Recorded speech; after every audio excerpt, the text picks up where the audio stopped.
Hello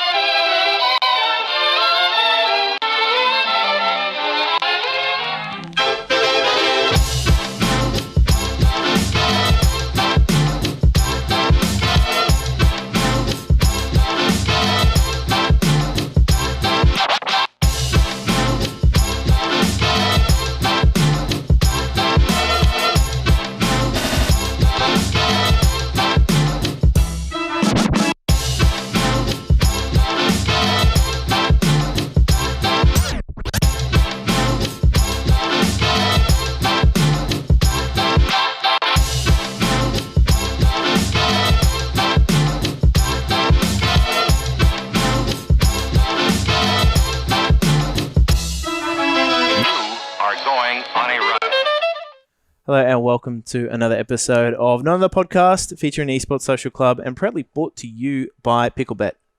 Picklebet. Oh, yeah. Wow, that's excellent, gentlemen. They are Australia's first esports betting website and they are offering fantastic odds. If you do fancy a punt, do remember, gamble responsibly. As I said, thank you to them. We are able to bring more content more regularly and I've got a circus of parrots here. Monkeys. This is why people subscribe and tune into our YouTube for these monkeys charades that we play. Yeah. How big was the fish? Yeah. Well, I don't know, gentlemen. It's this year is flying by. We're already into almost the end of the first quarter. Yeah, ridiculous. I don't like it. It's gone too quick. The first 2 months and the last. But Ian's sitting here still just miming. Hey, do you know what? What? Last week, it was that ASMR thing that really got to him. Yeah. And since then, he's been practicing his ASMR. Have I seen you on Just Chatting? Only watching, brother. Researching. Amaranth sleep stream. Oh, my God. Next thing you know, you'll be tickling, like one of those ear bits and pieces. No, like the microphones. They're like basically just microphones with the gain up really high. Yeah, and a binaural. It's a binaural microphone. So it does you know a lot. And then and people get off. But on it'll that come shit. through two sources because it'll vibrate over to the other one. So when you have the headset on, it's actually like someone's rubbing something right behind you. But so it sounds like it's positionally in the right spot. Yeah, I'm not a big fan of getting something. Woo! What? Rubbed behind me. I tried to stop me. You said what? I'm happy to Just let do you the introductions, just Jim. dig your own hole and continue to dig. Eventually, you'll dig yourself out. It is, as we said, the week, the year is flying by. The month is going to fly by. Whoosh. Yep. It's that old March flyby. And I mean, we've recorded quite a few podcasts in a row, and a lot of things happened in between now and then as well, which was not surprising. But we also went a long period of time without too much news. So we were thankful, obviously, to have some guests on, lean on their expertise, talk to those guys. But, I mean, there's been a lot going on in the esports world. Fabulous guests as well. Fabulous guests. Saved the day, really. Mm. But since then, been a bit chaotic, I think. It has to been. say. The Mardi Gras have come and gone. And with that also came a lot of esports news. And the crowds have gone too, apparently. So it's not, obviously some bad news coming out of Katowice. We'll touch on that a little bit later. Yeah. But one of the things I wanted to touch on, and it was released pretty much after we had the opportunity to speak to, the head of the ship that was Chiefs, in Nick Babir. We got to speak to him, and almost after that, we knew some big news was coming, and it turns out to be marvellous news for them because they are the second team to have, the license to use Marvel or a collaborator with Marvel. And we're seeing now, we saw their activations in Melbourne, the QV Gaming Dome and whatnot. They've got Marvel stuff there and they're starting to integrate that. I'm really keen to see if they start to do apparel lines. If they get a Marvel jersey or something. Like the X-Men Liquid jersey, which correct. Was that why it was yellow? Yeah. Okay. Because it has Liquid here, and on this side is the X-Men logo. Right. Is X-Men coming out soon? Who cares? Yeah. X-Men's been coming, and going for ages in terms of like movies. Yeah, you know the yellow Wolverine suit? Yeah. It's that. Yeah, that's what I thought. Because, I saw Jess watching X-Men the other day, and I was like, oh, is this like a new one? And she's like, no, this one's from like 2014. Yeah. And I was like, I didn't see that Back one. when they It were just sort of came out. All those X-Men movies sort of came and went when you compare to the fanfare of the Marvel movies, right? Like, everyone was like, the Marvel movies had heaps of marketing, heaps of whatnot. I don't know. I feel like as though I wasn't maybe attuned to it as much, but the X-Men movies, No, you're right. they were blockbuster, but they didn't really have no that one really same sort of cared. noise around it. Like Hugh Jackman did his bit with Wolverine. No one really cared about the other movies. Well, they didn't I feel collaborate like- with esports. The best X-Men movie was Daredevil. That's all I'm saying. Daredevil. No. The best was the Wolverine. What's the latest Wolverine one? Wolverine, isn't it? Oh, The latest one? just about Origins. X-Men Origins Wolverine. Is that what it was? No oranges. No, it was Wolverine and it was Professor Xavier, but it was R-rated. Oh. And that's why it was the the best one with the kid. You know which with one the I kid, rated? yeah. The kid. Yeah, that's just... Is that it just wasn't Origins. X-Men Apocalypse was sick. He was... Yes. Yeah. Well, That was sick. I haven't watched an X-Men movie and been that into it. I still laugh at when they're in the sarcophagus and he's getting resurrected or he's moving to the other body and the way they crumble up the dead bodies. Yeah. Makes me laugh every time. You're a twisted man. You're a twisted No, man. the bodies were twisted. That's what made me laugh. I know. That's why I used the word twisted. Logan. Logan, that's the one. And That's the X-Men. So that's the best one in my opinion, but it's not a race. Hey, everyone's allowed opinions. That's why we... Everyone's allowed to be wrong. But obviously, huge news because not only in a market like OCE, it was strange to see a deal of that caliber come into it. It's surprising to me because I don't think we have the market, but whatever. But We'll see. usually, if we do get things like that, it's a tester, right? Because they use Australia and New Zealand as test markets for brands, and it's not the first deal of its kind, though. That's the thing. That was the really interesting piece for me, was the fact that they're following in the footsteps of Team Liquid, who we've seen and we are seeing more jerseys and collaborations come out with. I love it. I love the fact that you can get a Spider-Man I'm sure they're or flying off the shelves in NA. For Captain sure. America jersey as well. The Captain America jersey with Nitro? Oh, OMG. They had that last year when IM Sydney was on, right? Yeah. Yeah. No. No, maybe MEO. Because I remember seeing the... Yeah, Liquid- MEO, they definitely had They it. had it at MEO, and there was wasn't the a cool IM. Liquid jerseys there, just like the mix of them. And Yeah. I'm pretty sure they all sold out or sold very well. Because This one came out like just after the Avengers Endgame stuff. I think. If I have the timeline right. Because Yeah. I was like, think what's the so, point yeah. of this? Like, Endgame's dead. And now we got Captain America apparel. Anyway, but it looked great. I think Endgame came out just after IM Sydney last year. Give me that Disney money. Yeah, so it's almost been a year. Well, there's a huge opportunity there for them to obviously increase their revenue opportunities as well. And I'll take the Mandalorian apparel. Ooh. Yeah. because a lot of people forget that, right? An Ian jersey with Mandalorian. Marvel as part of a greater collective is Disney. Yeah. Right? So maybe they do have potential to later on move across I would other say- brands as well. I'd say it's Disney then Marvel, right? And like the deal they have would be with Disney to do Marvel apparel. I think that's the deal, right? Would I be wrong in that? That'd be I don't know, I haven't looked into that'd it. be huge Yeah. if that was the case, I think because that's what it is. I'm sure we could 'cause- reach out and just ask and Ask figure Sean. out what it actually is. I know people that would love Kylo Ren stuff, right? Yeah, I Influence certainly know stuff. people who love Kylo Ren a little bit too much, but that's all right. But now. that's huge news. This is the sort of stuff that Hang in there, buddy. comes. It hurts. No, but what I want to say before we move on as well is Chiefs are actually doing a really good job in OPL at the moment, so they might get a bit of international exposure if they can keep it up and take the international slot at whatever mid MSI. MSI. There's people I saw, and people trying to lobby for MSI to come to Australia. Cool. Because I know that obviously in the wake of No More Rift Rivals, which was the one tournament where there was international presence here, and they got a heap of international teams to come and play against the OCE Contingent. the best teams in OCE and the best players in OCE. Yeah.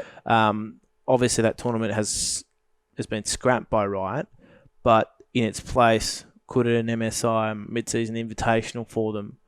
That'd be huge for the game, because I think obviously after the last sort of 12 months, Riot in OCE has been under a lot of fire, particularly for their handling of the OPL and how people feel as though it's sort of gearing itself backwards a little bit, and obviously as a result of removing player stipends and the broadcast and things like that starting to really scale itself back, everyone's sort of just holding their breath a little bit around it. So maybe, if an event with like that was to come to OCE, that would probably breathe a little bit more life into that league.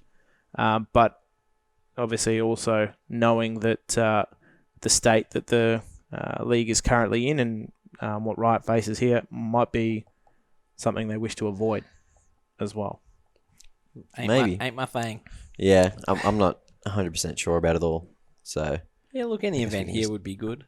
I mean, something to complement an international level tournament. Yeah. Of It's hard though, IEM. like we discuss regularly. It's hard though when you factor in costs for talent and everything like that. So, if it was a smaller, like smaller Counter-Strike tournaments like Asus ROG, like if we were going to do that in Australia instead of doing it in Philippines or something, that'll work because you've got ESL here, and you just use Australian casters like they used to. But otherwise, just fly someone in costs just as much from anywhere else. Well, I feel like it's, only the Oceanic side of Riot, which is sort of just like cut the noose from, I guess, the teams, right? The stipends. So that's gone. But that doesn't mean that Riot International doesn't have the money to put on an event here. Oh, no, Riot, like, it was only recently there was a piece of data put out with basically saying that the most profitable game in the world was still League of Legends. Yeah. In terms of like its gross earnings as a title in the most recent financial year. So with all those microtransactions, it's still exactly right. It's still super profitable as a title, and having accompanying titles as well coming out, like what's the Project A? Valorant. No, not Valorant. The TFT. What? TFT? Yeah. I know what you mean. Wait, what? I've totally blanked on the name of the Yeah. Teamfight Tactics. Teamfight Tactics. That's Is that what you're asking for? Yeah, Yes. Okay. it's an accompanying title to League of Legends. Okay, yeah. I thought we were trying to find something else. You play it. Yeah. You play League of Legends as well. We've been How's playing that heaps. going for you? Pretty alright. Hit silver, finally. Climbed up from iron. Are they trying to lure you across to Riot at all? Like, is that? I know you've been actively encouraged to play League of Legends by a lot of people recently. Yeah. No one Put you on is the spot. luring me over. Oh. But I am certainly looking into other games to cast. Because Will you be looking at Valorant? 100%. Oh, of course. I think everyone in the FPS realm will be looking at that. Yeah. Not me. But with Valorant or with Riot, you might have to change your Twitter handle. Probably. I've been trying to change my Twitter handle for so long, but I just haven't found one that fits. I need to try and take MacMate off this really pleasant, old-looking guy who hasn't tweeted much for a couple of years. I've been trying Give it and 6 thinking months. about getting it. But I did try to take it one time, but then Twitter was like, no, you don't have enough claim to it. So maybe I have to change. That'd probably do the same to me, actually. Yeah. Yeah, right. Something. You got some I got dormant some real aliases. stiff competition in Yeah. the sniper space. Yeah, there's a watches, some sniper watches, which are very expensive, so they must be good. And then there's some female artist with the name Sniper. I don't know how that happens, but yeah. There you go. You've been snuffed. Kazumped. Gazumped. And none of them have actual just Sniper on its own. No, they No. just have. Some other woman Very- has just Sniper on its own and hasn't done anything for years.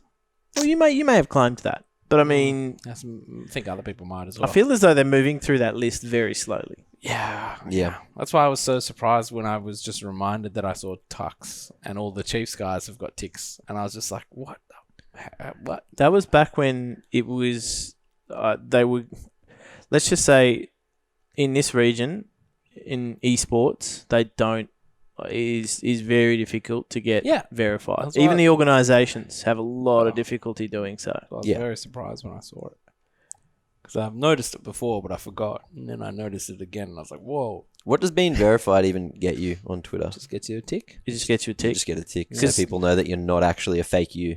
Exactly. Is Because that it? obviously there's Okay. impersonation and Right. people coming out with fake accounts that are like, oh, that kind of looks like that ESL Australia account Yeah, which with literally had with a capital I. Yep, at the end. that was hilarious. But it's, you on face value, you look at that and you're like, oh, well, that's ESL Australia. It's like, it looks like it, but no verification tick. Yeah. So it just helps prevent the and wrong you dates. obviously get whatever Twitter handle you want. I don't If you're know. the verified, you're the one. You're the one. Yeah, I don't know if that level of privilege comes with. Well, the, it's the not tick. like they're going to bust someone out of that name, but like that's when they do the whole process. Like Yeah, if, if it's free. if they were going to give me Sniper, they'd probably verify me at the same time. It would make sense, right? Yeah. Oh well, one can dream. I know people chase that verified clout. There are people out I there. see a heap of people got like 200 followers and they're verified. It's like, okay, wow. Most of them are journalists. Yeah, that's true, and that makes sense, right? Yeah. Because there's integrity involved. Yeah. Something I wouldn't know anything about. How's that shovel? That was a joke, man. Yeah, I got it. I just didn't laugh. He's very. So, did you need me to laugh? I can laugh. I was just, laugh a bit would be good. Knee slapper. Do you feel as though you have a career in customer service with that laugh, Mac? Maybe. Yeah. Have you ever done customer service? Kind of. Hospitality? Yeah. Retail? No, I have. Yeah. I worked at a bakery. Oh, That's pretty interesting. croissant? Yeah, I was a good coffee maker. It was before I actually had a barista certificate. Did you earn much dough as a baker? Let's move on. He We've gone on a tangent. You wouldn't need to. It'd be a... No. This turned sour. Yeah. No. We're rising up. Sorry, I was on a roll. I know. More flour power to you, Ian. Either way. Look at him, he's cooked. He's done. He's gone. You should have said I was baked, and then it would have been Nah, I didn't want to. That's too obvious. too obvious. Oh, Yeah. okay. Yeah. Anyway, Oh, well. Look, so back to where we started. back to where we started, but How'd we get marvellous news for the Chiefs. Yes, there we are. Great. Good job, Chiefs. No, we already went off Chiefs onto Riot and stuff. Yeah, I know. Yeah. But now, this one, as we said, sort of popped up in between some of our last episodes. In that we had some teams overseas representing in games like Counter-Strike 1.6. Anyway, I've transported myself back to 2009, the last time we had Which we should organise like a reunion, like 1.6 server. another one. Yeah. Yeah, I'm down. I think there are 1.6 servers. Yeah, I know, and all the players that still play it think they're hot shit Okay. until someone comes in No, with actual I'd still be game shit. knowledge. Yeah, we'd still be awful. Yeah. So we're still waiting for that person to come in. Yeah. But wanted to talk about some of the teams overseas representing OCN. Obviously, we know that the Girl Gamer Fest in Dubai, always a dubious location for me due to the fact that it is, when you associate esports, you don't normally associate Dubai with esports. Just No. because I know there's been IM events there, Yeah. but for some reason, they think running them outdoors is ideal. No, I'm no event expert, right? No? No, not at all. What's the environment? Isn't Dubai like 1,000,000 degrees? Yeah. Exactly. In the middle of the desert. In the middle of the desert. Doesn't seem And like a good idea. they feel as though running these events outdoors is the thing to do. In broad daylight. In broad daylight, well, I don't know. Yes. The Are they events getting run it- till 5 a.m. Are So they I don't getting it know. mixed up with like a music festival? Like it seems like Well, they had Gucci Mane playing, so well- maybe it was. there you go. Maybe that's what they were trying to highlight there. A Oh, maybe it was. Big advocate for women's rights, Gucci Mane. Yeah, his lyrics are just some of the most powerful Yeah. and inspiring. If you are, a woman wanting to be inspired by anyone's lyrics, it's Gucci Mane. Yeah, that's what I was going to say. But lo and behold, an esports event in Dubai, in the desert, run by, I would assume, at least at the top level, the same group of overseeing people as we saw Girl Gamer Fest here. And, well, let's just say that the competition experienced extreme technical difficulties. Yeah. Yep. It was delayed like many days. Delayed days. Entire days. I know there was exactly a whole day was lost in the first instance, and I do believe that the Carnage team that was representing this region had to play and at 2 a.m. At 2 a.m. and their last game started the best of 3 at 2 a.m. Right? Yeah. Started their best of 3 at 2 a.m. They also had one of their other, I don't know if it was meant to be a BO1 upper bracket, but it was their first game was a BO1. So they lost that 16-14, which is very respectable. Against Dignitas too, which is Dignitas. One of the best teams. I mean, there was only 4 teams there. The other 3 were like world-renowned teams. Correct. And 16-14 is a marvellous effort. And then, let's follow it up with a best of 3 at 2 a.m. against a Brazilian team. Yeah. And went down to the wire as well, which always happens when you're running late. Yep. So things go longer and didn't finish until 5 a.m. Which means it was still going at, like 8 or 9 a.m. here? Yeah. Actually, no, 10 a.m. Yeah, it was 10 a.m. We were watching it. I was watching it. You went home. See us in the morning. I'll check my diary. But yeah, you went home.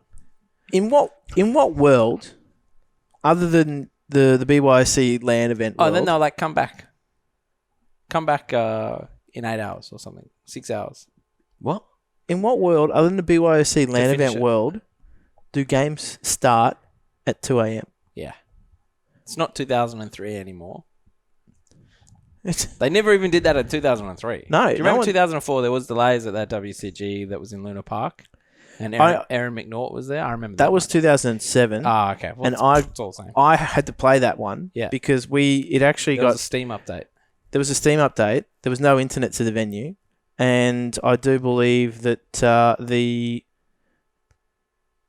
games got so heavily delayed that they had to change the format to a single elimination. It was double best of ones.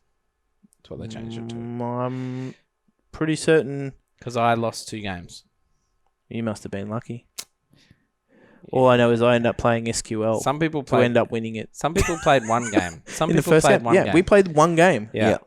Well, so they changed it to the dual bracket with a loser's bracket halfway through. So we won our first game. It was best of 1 because it was meant to be a group stage. So we started playing our group stage. Group. And we won the first game, and then delays happened, and it was just like the worst. Yeah, there was a few games that went ahead. Yeah. And that was while they had internet. Yeah. Then our manager pulled out his Telstra phone and did a hotspot for every computer in the LAN. Back when data was at a premium. Yeah. And then we got rolling, and then we lost to whatever that bloody Rummels team was with Davio. Checkpoint? Checks. No, it wasn't Check. Why'd you need internet at a LAN? There wasn't a team. Anyway, it was Nuke, and this guy was bunny hopping everywhere, Russian bopping everywhere. It was the worst. I wanted to quit after that. Was it Source? And so the mad delay is 1.6. Okay. Yeah. Russian bopping. Yeah, it wasn't always in the game. Yeah. All I know is 2007 was so heavily delayed that we had to play on stage at 11 p.m. at night, and everyone had been kicked out of the venue because that was it. And they were trying to kick us out of the venue, and we're like, no, we're actually going to play. Boxing ring? You're talking about the one with the boxing ring. There was something going on. It had Luna Park. This is 13 years ago. Yeah. Point is, it was a shit show. Yeah, it was a massive shit show. It was a shit, and this is still happening. Albeit an event that was going to come of international caliber. But it was always going to come in under scrutiny, right? Always going to have people watching it. Anyway, and what going, kind of failure? Okay. Like, how do you fail that hard? Like, I don't think I could have failed that hard running that event. Now, the big controversy came out after one of the organisations, and this was in the League of Legends tournament because obviously things like extreme heat and sun don't affect you when you play at 2 a.m. Yep. But the INTZ female team went public Are you sure that was League of Legends? Not. It was their. Well, it was to be honest. I think it was their CS under their team. League I of thought it Legends. was a CS team. The League of Legends tournament also had a lot of delays as well. So the League of Legends tournament ran during the day. Yep. And that's why the CS was delayed. Okay. Correct. And the Brazilian team played in direct sunlight, and then they won their first game as well. So then they were up against they lost their first game. So then they were up against Carnage, and they were the ones that reached out and were like, "Come on, this is bullshit. Like we just finished our game at 5 a.m. and you want us to come back tomorrow with like 6 hours sleep and play again tomorrow." 25-hour delay was the official time. So. Yeah, something has to get done there. Like that whoever that was that ran that event shouldn't be allowed to run events anymore, because also just putting people's health first should be the main priority. Yep. And it clearly wasn't. Yeah, and not only that too, you got to factor in obviously the fact that these teams got up early.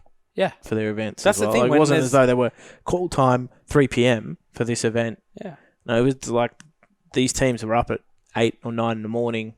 Waiting all day. Their opening ceremonies and all that stuff to try and get through as well. And then play your first game until much later in the tournament, and then try and play another game at 2 a.m. That's ridiculous. It's dog shit. Anyway, moving on. That is less than ideal. And I mean... Lots of frustration on the couch here. We don't even need to tell them what to do to improve. Like, we don't. Exactly. I don't need critical, analysis. Yeah. Criticism, Critical criticism. I'm with that. Constructive criticism. Constructive The constructive criticism would be, look, guys, just don't ever run an event again. Maybe Construct additional pylons. Get Gucci Mane's people to organise the whole thing next time. Yeah, well, I mean, I'm sure he doesn't care. He got paid. Yeah. But, Direct sunlight, no. Less than ideal. Veto that. Straight up. It's a big fat no. Some other news coming out during the week was some nameless men in suits from Europe form the European Esports Federation. Mm-hmm. So someone tweeted out, the European Esports Federation themselves tweeted out that they got together some politicians and some people who, other people in esports had very, very difficult times identifying who they were. Yep. No one knew who these experts or these esports representatives were. And seemingly they were in the room with politicians talking about esports. Yes. They all wore suits and not... Stop trying to trigger me. Stop it. This is how business is done, Ian, all right? Exactly. If it was an esports summit, thongs, T-shirts, jackets... For all we know, they could have been wearing thongs. Well, from the waist up, they looked good. Yeah. From the waist up, they were presentable. Anyway. But basically, again, it seems to be another attempt from a group that isn't in esports attempting to form governance in esports. I don't think we should say they're not in esports, first of all, because... Well, I don't know any of these people. Well, I did some research on some of them, and some of them were like, don't say we're not in esports, because we are. And I was like, okay. You're gatekeeping. Yeah. No, well, they were just like... There was a German guy in particular who was going pretty hard at people. And he's like, I'm in the council, and I could see him in the photo. And he's like, look, I do a lot of stuff for esports, but I'm not like a on-camera talent, and you're not going to see me anywhere, but I'm doing my best behind the scenes. I'm like, well, that's cool. We need more people like that. And if you're getting into government and stuff, like I said in my tweets, like that's where we need to make real change, right? Mm. So at least they're trying. At least it's something. It's but the fear is that they're not going to be trying the right thing. Well, that's one of the issues, right? That how many tournaments... it wasn't that long ago. How many tournaments did you have either a player or a team or whatnot couldn't get a visa, couldn't get past these... Got the wrong visa. Got the wrong visa, but couldn't get past that red tape. Yeah. These are the people that you need to talk to, right? Yeah. The men in suits. The men in suits. And as much as... or the people that ban violent video games. Yeah, correct. They're the ones that, funnily enough, they still have the power to do that, right? In Germany, Counter-Strike still doesn't have blood. Well, that's got the parental controls. Yeah. So it's like, maybe we do need these people, huh? To do their job. Maybe you need to turn up and wear a suit. Well, if that's what it takes to be heard, Not every job is like that, but in government and politics it is. Need to respect the process. Correct, but I find it very ambitious that they would attempt to come in federate and something. Federate something, Yeah. correct, and form governance. It's a coup, right? Yeah. It's a hostile takeover. But then, if they didn't do that, it would have just been like the same people who have been forming the other federations doing and the nothing other the whole groups who stand up. They become this like board of people, and then you never hear about anything that they do. You don't know if they actually try to push for anything, except for the lawyer guy, the esports lawyer, whatever his name is. So basically, they're like every other politician, right? Feels There's like that. this in there. It's a job. They come in every couple of weeks. They sit, they chat, and Yeah. maybe answer some questions. Yeah. Go back, collect their check. That's it. Yeah. Do whatever they need to do to keep themselves in power in their position. Mm-hmm. Maybe even name themselves founding president of their own own federation and things like that. Maybe they'll get something done, and if they don't, there's nothing stopping other people from going for those positions now. Yep. Correct. So I think, whilst obviously there's a lot of hostility around esports. happenings like this, there's a lot to be learnt from it too. Yeah. There's a lot to be learnt from it, and I think it's actually up to the esports community to find the right people to put in front of groups like this. Mm-hmm. Because obviously the one thing that's going to be stopping a group like this making progress and making change is the buy-in from the communities. Yep. So if you have the right people put in front of them, you've got buy-in from the community, because at least at that point... Like, here's a photo of some people. Doesn't really do the job, does it? Yeah, you need a spokesperson that is known. Well, they needed like a website with a list of every person in the federation and saying what they've done in esports. Yeah. Because then people wouldn't be tweeting out in rage going, who's the back of these guys? But even like that's happened in other circumstances as well, and then people just go, "Oh, well, why is he there? He hasn't done that much," or "Why is she there? She hasn't done that much." And everyone's always going to have backlash. Might as well just declare themselves the esports kings and queens, right? Maybe. In Europe. Well, there's different monarchies, right? Mm-hmm. There's different monarchies. Anyone can just declare I they're the monarch. ruler of Lidcombe. Next thing you know, bang, Mac's an esports king. He's got an esports king Twitter account that follows him and retweets everything he does, and that's how it begins. Sounds like you're having a stab at someone there, Jim. It is. I'll let the detectives work that one out. There you go. But nonetheless, I'll be more interested if I see more from that group. Yeah. If we hear more from the esports in Europe group, I'd be more. Look, I'd be keeping an eye on that one. The European Esports Federation. So I don't think. We're not. We've seen it all before. We're not going to see anything they do. No, but we've seen it before. Europe will. Correct, but we've seen it before. We've So seen what these you're trying to photos. say is it has been seen in the past before. We've seen groups come. We've seen photos with politicians. Oh yeah. That's all we've seen. Yeah. Insert the next group that comes along and does the same thing with a different name. It's a rinse and repeat cycle. And I'll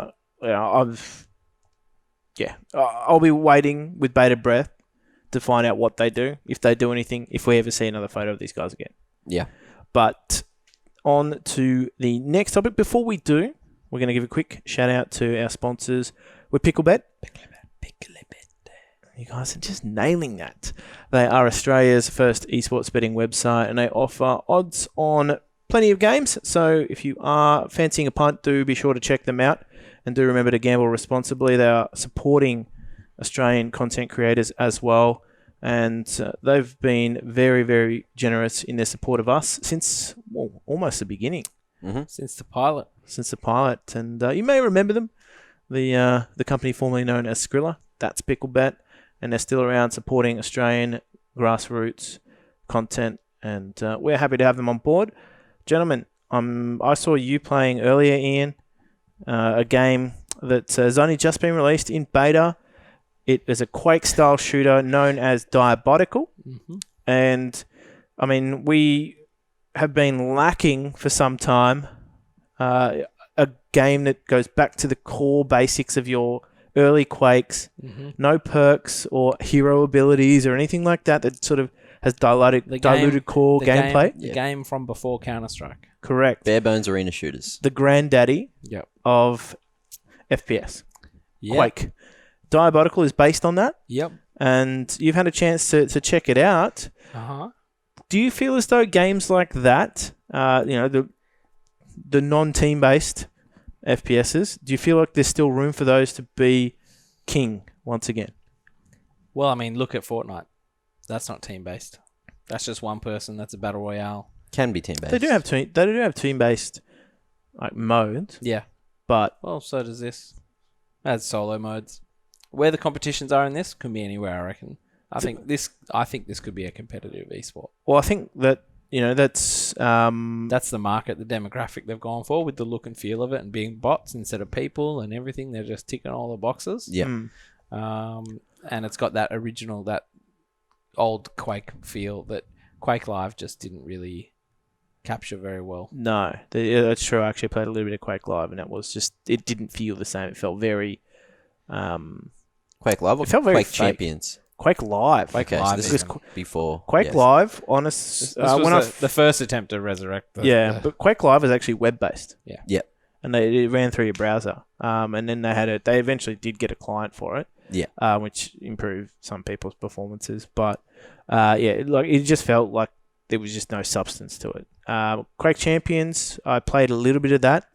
Admittedly, I haven't played in about a year. The reason I stopped playing it because it took so long to find games. Yeah, it sort of went down the drain real quickly there. Correct. It wasn't too long. I got a beta key.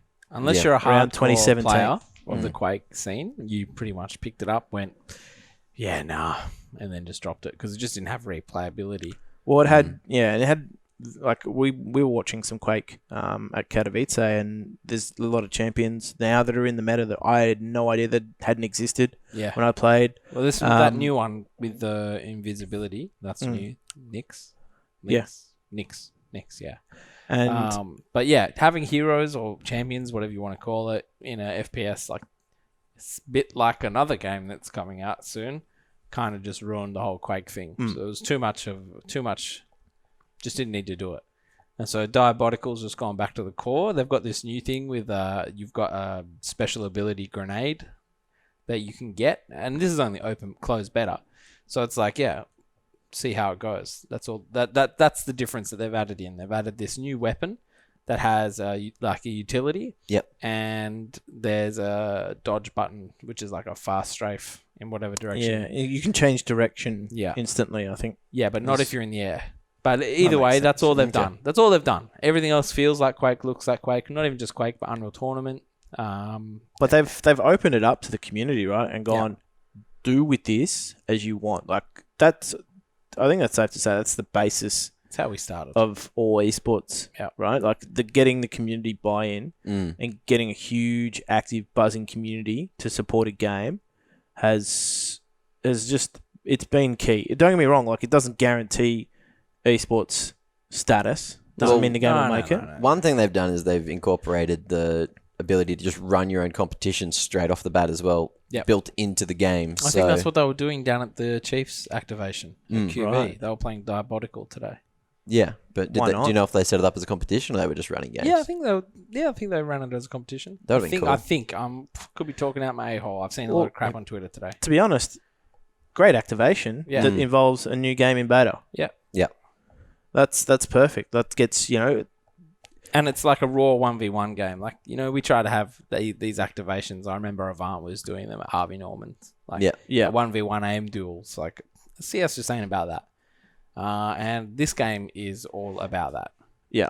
So, yeah. Well, I had a lot of fun. I'm getting wrecked. Yeah, I saw you getting wrecked. Pretty much that's what I take for fun these days. It's a bunch of emojis just jumping around. Yeah, it feels like that. Yeah, it really is. You can because your guy is actually blank to start with, and you can put stickers on it. Okay. So you can make your guy look like an emoji or a robot or whatever you feel like. Yeah. And it's pretty. And it's fun. Do you unlock stickers by playing, or do you? No, none of that trash. Okay. I think there is some unlocking business, maybe because it's closed beta, you can't see it. Okay. But it's very bare bones at the moment. Yeah. There's also map creators in it too. I don't know if the map creator's already there, but from the dev video that I was watching, it is going to be a functionality So if it's not already in it. From when I was playing around, like it's very fluid, like the original Quakes where you can just jump endlessly. Yeah. And that's something that we were noting kind of is missing from Quake Champions. Yeah, well, I think we were watching some of the best players, like Rafa and Cypher play. Cypher, yeah. And those guys are so keen They in their don't even movement. jump around anymore. They're just standing around waiting for each other and stuff like that. Like you use the movement to get to a position to try to hold and then try to counter your opponent. It just looks very clunky and just not fun to watch even, but can respect it. And we also had Australian representation at that event as well with Zenaku. Yeah. Or Zen Aku. I can't remember. He qualified for stage Pro League 2 of the Pro League as well. So that's huge for him because that means that he obviously gets to play against some of the best players in the world, hone his craft a little bit more. I remember they were doing this before last year even. Katowice, there was Quake champions. And he had to qualify in 300 ping. Yeah, I remember watching. Remember that QuakeCon as well, and they've changed the format a little bit, gone from team 2v2s, to back to duels, solos. It's a hardcore. It's a medal game, like we were saying. Yeah. It's like all about the 1v1, and it's all about map control, taking the high ground, making sure you cycle through. But your the spawns. 1v1 of it is what makes it. It's about the individual. Yeah, it's like two athletes going head to head, and they've got their branding, and some don't. Yeah, and it can be very weird to see that a guy comes straight out of his lounge room into the Quake World Champions finals. Yeah, that I think the one thing that that tournament and the commentators noted was the fact that there is a very strong second tier though. Yeah, like the top tier. Don't be wrong. You notice it's light and day between top tier and second tier, but the second tier is still very strong. If the second tier can do enough to frustrate the top tier, they'll win games. The Sib guy took down Wink, who was ranked number 4 in the world. So from unranked to number 4. Yeah. Devastating. Yeah. But that's how strong their tier 2 is. But that's the nature of a 1 versus 1 game as well, right? It's all on you. Like at the end of the day, you don't have anyone else to blame. Yeah, he really the rank 4 guy was very overconfident. And in Quake, you could be punished quite easily. It's faux pas. You don't want to do that. Now, we will jump along in that Project A. We're just going to go through the new FPSs. Yeah. We're a release show. We're a gaming podcast. Yeah, we're a gaming podcast now. Esports, mate. Esports. They've given it a name, Project A. Yeah. And I don't know if I like this name. I absolutely hate it. Valorant. Yeah. Valorant. I certainly think that the name could have been so much better because Project A just sounded like it was going to be top secret, something cool, and then Valorant just. Why do I have to choose between Val or the It's Ant? not an FPS game. You know what I mean? It doesn't sound like an FPS name. Well, it sounds like something for a. It sounds like one of those dueling games, like the medieval dueling games. Maybe even the turn-based tactical strategy Not quite RTS. Total War? Yeah, kind of like that. Yeah. It doesn't sound like an FPS. Because it has Valor in the name. Probably just because it's Valor, yeah. Correct. It doesn't sound as though it's... I don't... Expect a name change? Is that what we're saying? It ain't happening. Maybe. People are going to reject it? Won't. There's no way they're going to change the name because they've picked it and it's Riot and they're like, no, this is what it's called and everyone will just have to deal with it, which is fine. It's just a bloody name at the end of the day. We talk about people's aliases and how shit they can be, but it's just a bloody alias. They can still have the highest skill ceiling in the world and the game might just be amazing, but just be called Valorant. And everyone will call it Project A because they probably like it better. Internet says it's a Catalonian word. What's that? Catalonian. Yeah. Valorant. It's Spanish. Okay. Barcelona. Yep. Catalonia. Catalonia is like a city-state, isn't it? It's the origins of Barcelona. So Catalonia, right? They had a fight. Catalonia? Anyway, that's the place of the poo. Yeah. Where everyone celebrates a poo. But it means to value, which I think I'm not going to value that at all. That's in the bin. There you go. There you go, in the bin. And look, at this point in time, I'm not holding my breath for Overwatch 2 either. You mean the patch? The big patch. The controversial big patch. Careful what you say if you're trying to get into Overwatch 2. No, Overwatch is dead. Oh, he's out now. Haven't we gone over that? I swear we've gone over that. Yeah. Dude, people in Overwatch say Overwatch is dead. all the best players say, well, Overwatch is like dead, but like we're just playing contenders. Like Plix is now playing contenders. Plix got picked up for McCree main for DPS for contenders. So now he just made Is that the CS ANZ calls. Yeah, the CS player Plix who played for like MC for ages, like a lot of old teams, Control what was and that stuff. team name?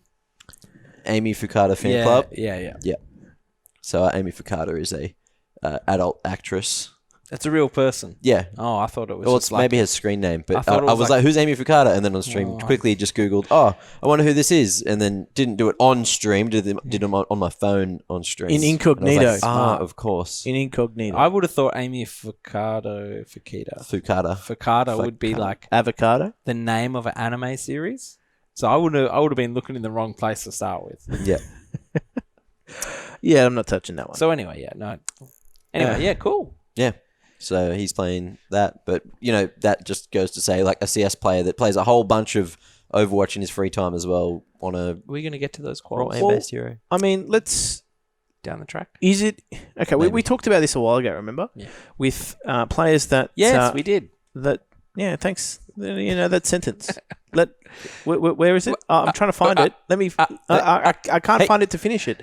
Hey, head on. All the players that had received VAC bans in Counter-Strike, we obviously had actively encouraged them to. Why did they waste their time, all this time, playing CS? There wasn't an alternative. There wasn't an alternative. You've already had Swag say, screw CSGO, I'm going to be the best in Valorant. Or Project A, as he called it. He's got so much life ahead of him. What's he doing, really? He's only 23. AZK, all those other guys, they went straight to Overwatch. I think AZK actually had a pretty good career in Overwatch. He played in the Overwatch League. Yeah. So, that's the smart thing to do. Yeah. Dazed, Steel. Well, Dazed went into, the talent. He went the talent route. Yeah. Steel, unfortunately, stuck it out. Was denied that. Yeah. As well. So was Dazed. But we're talking... Dazed could only do certain tournaments. Obviously... younger talents as well that we identified here in Oceanic region with Texter and Tux. Yeah. Maybe there's, maybe there is something else over on the horizon. If I was them, just go Diabotical. Diabotical. Just, 1v1 games. They're best. Some of the best aimers in CS. Just go to this other game. I reckon Texter would destroy Diabotical. Yeah, I think so too. Texter's the kind of person that's just got that aggression. He's got that fast twitch movement. He's dialed in. It's a 1v1 game. You don't have to worry about teammates not watching spots for you. Look, if I had my way and I could go back in time, no, I probably wouldn't change the game. I'd still play CS. There's nothing to play for. There's the whole time you're playing CS, when you lose, you kind of just wish you had 5 of you. Those times. And then if I could have just played a 1v1 game, I think I would have got It's smashed. just the value of chemistry in a team. That's all it is. Yeah. Correct. Now, we're going to turn our attention to, obviously, some more recent events with, obviously, Katowice, one of the biggest Counter-Strike competitions in the world. Should we just stop it now? I'm sweating. Why? Profusely? Got a sore throat. Well, I think this... Don't touch me. Get away. Don't touch your face. Wash your hands. I'm not a politician, so I'm not going to give advice. Oh, you saw that, did you? Yeah. Oh, I couldn't help it. People are so stupid. Now, obviously, huge news to have a huge event like IEM. Unprecedented. Katowice, correct. Unprecedented call to have an event of that scale. Good call. Unfortunately, not allow the crowd into the venue due to, obviously, fears of a coronavirus hotspot occurring, because people fly in from all over the world to IEM Katowice. It's one of the premier events in it's a cheap Counter-Strike. Place. It's a cheap place. Yeah. If you're going to go to a world event, this is the one. If you're on a bang for buck mission. On an esports budget. Yeah. If you're on an esports caster budget, head straight to Spodek. Well, speaking of, Jess and I were potentially planning on going in there. We booked Japan at the end of the year instead. But we were considering going to a big esports event instead Are you able to cancel those Japan flights? Why? It's not much better. You could just cancel them and then rebook them for half the price. They were pretty cheap. Oh, okay. It was like $1,500 Yeah, return. Yeah. Right. Yeah, that's why we booked it. For two. Yeah, Jetstar probably. That's not bad. That's not bad. Jetstar? I think it was Jetstar. There was a couple of other The sales. ones which were roughly the same. Mm-hmm. Actually, it might have been... No, I think it was Jetstar. Anyway, Yeah, if you want your anyway. flight prices advertised on our podcast, get in I'm just contact. saying, like, because the coronavirus, Yep. which is what we're getting to, flights are going to be like massively reduced. Yep. The demand won't be there. I think it's safe to say that this probably isn't going to be the only esports event. Nah, to no see- way. I mean, No. League of See Legends this? in China and South Korea are pretty much scrapped. Well, for the their time being. LPL is about to start back in the next week or so. They're I think. currently undergoing a quarantine process. They're flying people back into the country, which is, they're going dangerous because they're going back into, obviously, back into China. Which, if you're an Australian citizen, an Australian resident, and that's obviously we know Hysterics is going back over there. It's a no travel destination. You're not supposed to be traveling back into that country. It's against travel advice at the moment. Yeah. So there's nothing, like, they will not help you in any way whatsoever. If you do find yourself stranded over there. So obviously we know he's not going to be in a dire situation like that. The government will go through hoops to get you back. Yeah. Correct. But against the travel advice, they are bringing the talent team back into China to undergo a quarantine. So everyone's coming back in, undergoing quarantine. It's only 14 days. Which is stupid. Which is a long time because I think he was already in quarantine here for however long anyway. So Correct, but in transit, he's going through a multitude of different airports on the way back. Yep. It's, he's going out of quarantine. It's Chuck Fiesta, guys. It's a Chuck Fiesta. But also, like, I read on the World Health Organization fact sheet that the COVID, it's like COVID-2, and then it has a 27-day incubation period that turns it into, like, COVID-19. So 14 days isn't even enough. 14 days, you won't feel any symptoms. No symptoms whatsoever. Yeah. I was reading as well that because of the age of some of the people as well. Yeah. That if they don't think you're at risk of the most severe symptoms, they won't even test you. Yeah. They'll turn you away. Yep. And just say, go home. You're fine. Go home on public transport. Yeah. Obviously. Go get your hair cut in a touch your Queensland face. salon. Yeah. Go touch some faces. That'll be... Go do whatever. Because Perth has had the first death in Australia. Really? Yeah, 70-year-old guy that was on that cruise ship. So the oldies are the ones that are the most at risk. Well, that's the... I'm not going to say the the risk only of ones at every- risk, but they're the ones that are dying. high risk. Yeah. They're always high risk. It's always the young ones. Yeah. And the elderly as well that are at high risk there. Yeah. They say that, obviously if you're in, relatively good health, you shouldn't be at risk. Obviously you will experience symptoms and things like that. Yeah. Do your research, please, if you do feel we're not doctors. anything at risk. We're not doctors. Exactly. We're not doctors. No. Don't be... But No. from an esports perspective... But I read what doctors said. Exactly. And if you're a politician and you follow doctors' advice and give out doctors' advice, no one will follow your advice. It's ridiculous. But as we said, the crowds have been turned away. They said, don't turn up. We're not letting anyone into the venue. It's actually government orders that are not allowing any mass-scale events in Poland at the moment. Massive public grouping. Attractions. Yeah. Yep. I think it's fair. And there was some hysteria. Like, speaking of hysterics, there was some when it was first announced. Like, how can you do this?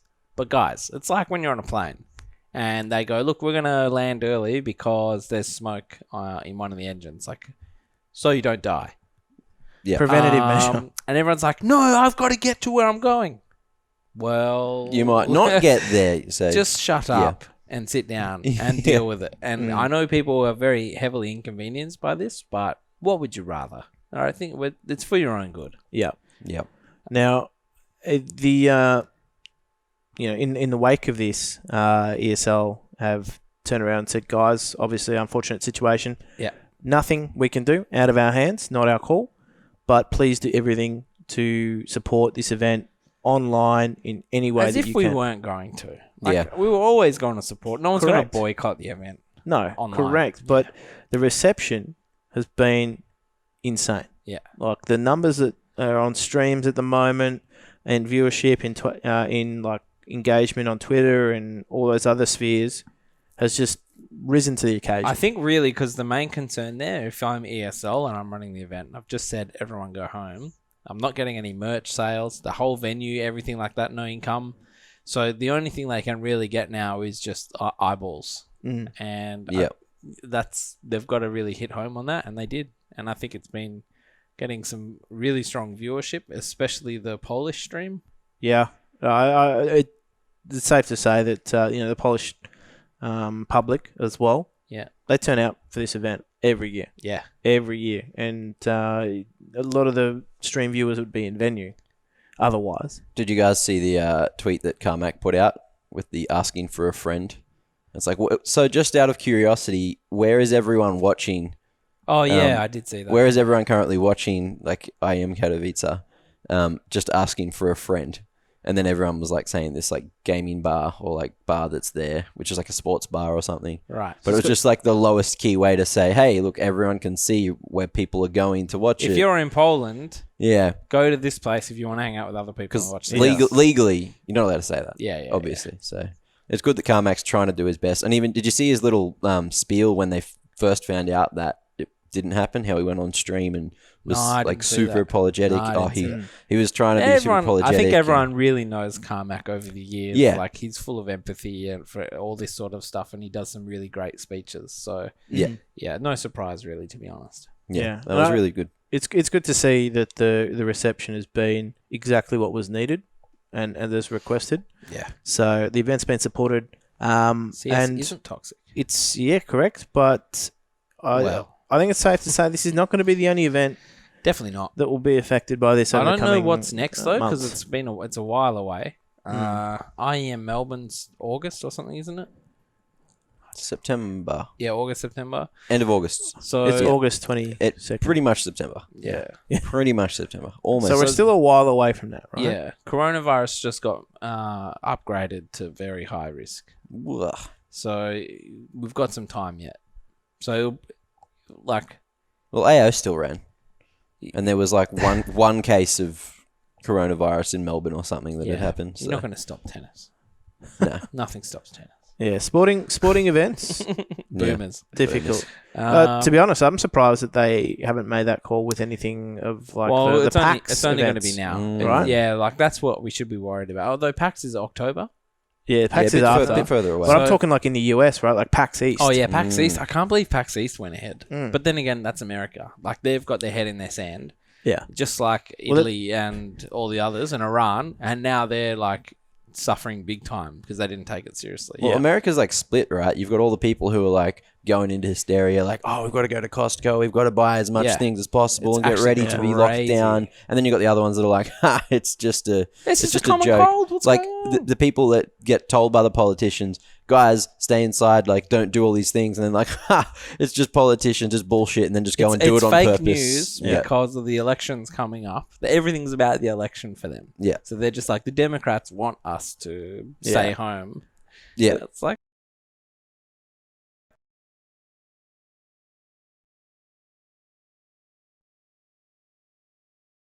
the worst symptoms. So they weren't testing for coronavirus in everybody, only if they had the worst life-threatening symptoms. Yeah. Okay. So even if they had, the fevers and the sweats and the sore throat. It's the sore throat and the fever, the cough and the sweat. the shortness of breath. Yeah, shortness of breath. They were but not vomiting. Still not. It's not vomiting. Everyone thought it was vomiting, but it's not. You don't have to vomit. No. Okay. So in that, it's pretty serious stuff. But I don't think it's going to be the first event. It's really not that hard. It's not. This could be not serious, right? But it's because people don't act seriously that it becomes serious. Correct. Yeah. Correct. It's a some negligence in that regard. Yeah. But obviously, speaking. So esports is going to get whacked. Basically, we're going to get whacked pretty hard. Well, if it wasn't going to be from a threat of recession, it's going to be a threat. Exactly right. It's going to be the coronavirus that induces recession, which induces both. Yeah. You've got a two-prong approach. The coronavirus inducing a recession, I'm not sure about. Like, well, I mean, China's practically at a down. standstill. Yeah, I know. But I'll read about it. Well, it did affect the stocks the other day, though, right? There was a massive crash on the stock market. The stock market's so volatile. They fart and the prices go down. But someone forgot to press a button. It's a great time to be a former mining company on the stock exchange. Yeah, exactly. So I'll do my research tomorrow about that. But I'm not. Great time to buy. I'm not convinced that. Great time to buy. A great time to buy. Bit of a stock market mogul, actually. Well, if you're Chinese and you've got a lot of money, then maybe it's a great time to get your money out. And no, they're keeping it in their accounts. They're not spending it at the moment. They'll take it out of the other ones and they'll put the Swiss ones, the big ones, in the blue chips. Yeah, and now's their chance. The whales, or even Bitcoin mining. Put it into some Razor Gold. How about that? But yeah, look. So yeah, I don't know about a recession. I'm not going to say anything about that. This is now a financial podcast. Well, if you know stuff. If you know, you know. But obviously, speaking more on Katowice, Australia's darlings, the 100 Thieves, in their run. Starting to find some form. The boys. I'm like, the boys, question mark? Are we still doing this? Australia's I tried to actually find the hashtag honour amongst thieves when they were doing something, and it just didn't pop up. So I was like, I don't know if I fucking spelled it correctly. I'm just not going to hashtag it. Everyone, if you're from Australia, you're the boys. If you put a U in it, wrong, because it's an American spelling. If you put honour... maybe that's where it was. Yeah. I swear I did it both ways, though, and it just didn't pop up. Just honour amongst when it was just honour amongst, and it just never happened. Yeah, look, that sucks anyway, that thing. Yeah, I think they moved past it. Yeah, I think Australia decided. Honestly, we were just like, nah. I think it's safe to say that, but starting to find some form again. I think there were some troublesome signs for them in previous competitions this year, but in Katowice, they started to play some really good CS. Even their first match, their first best of one, was pretty terrible, right? Yeah. They got destroyed. G2? Yeah. Yeah. Well, they got destroyed. Credit to G2, though. They've destroyed them before as well. So they already had that advantage. Nex has definitely got the mind games over everyone. Well, Nex is also Kassad's prodigy. Yeah. If you remember that. So I think they did a little content piece about the whole thing. It was either them or at the latest blast. It was one or the other. Yeah. Yeah, I remember. It was funny. I remember Frankie interviewed Nexter as well, and she was saying, like, is it a thing? Is there a grudge? Is this a grudge match? And he was like, no, we're all friends. But, I know how they work. It's just the way it is. I used to be part of them, so.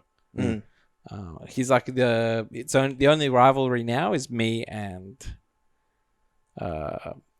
the coach you just said, I'm blanking. Kassad, yeah. Yeah, exactly. That's the rivalry. It's like Serbian rivalry. Yeah. And two speaking CS of brains Serbs coming as well. Well, I mean, even like the Kovac. King Kovac and Kenny S. And the whole lineup is just hitting everything at the moment. Or even the more underrated players like Jax. It was popping off last night in Inferno. Smashing it. Against Fnatic. And so I saw that G2 loss and I didn't think much of it. I was just like, it's just because G2 will have the wood over 100 Thieves for a while. Yeah. Then I was like, they're so unlucky to get EG. They're so unlucky. But that was another hoodoo, right? Yeah. That they overcame. They overcame EG and it overcame Mouse. They overcame Mouse, which is a big hoodoo for them. Even way as far back as IEM Sydney. Yeah. When they had Nifty. But they were just... They just never had answers for EG. Stanislaw had the of course, the run over 100 Thieves. And Chet, don't forget, like they got a powerhouse couple of big brains behind them. They got big brain gaming. Yeah. And I just think the composure that 100 Thieves showed in those two games was just fantastic.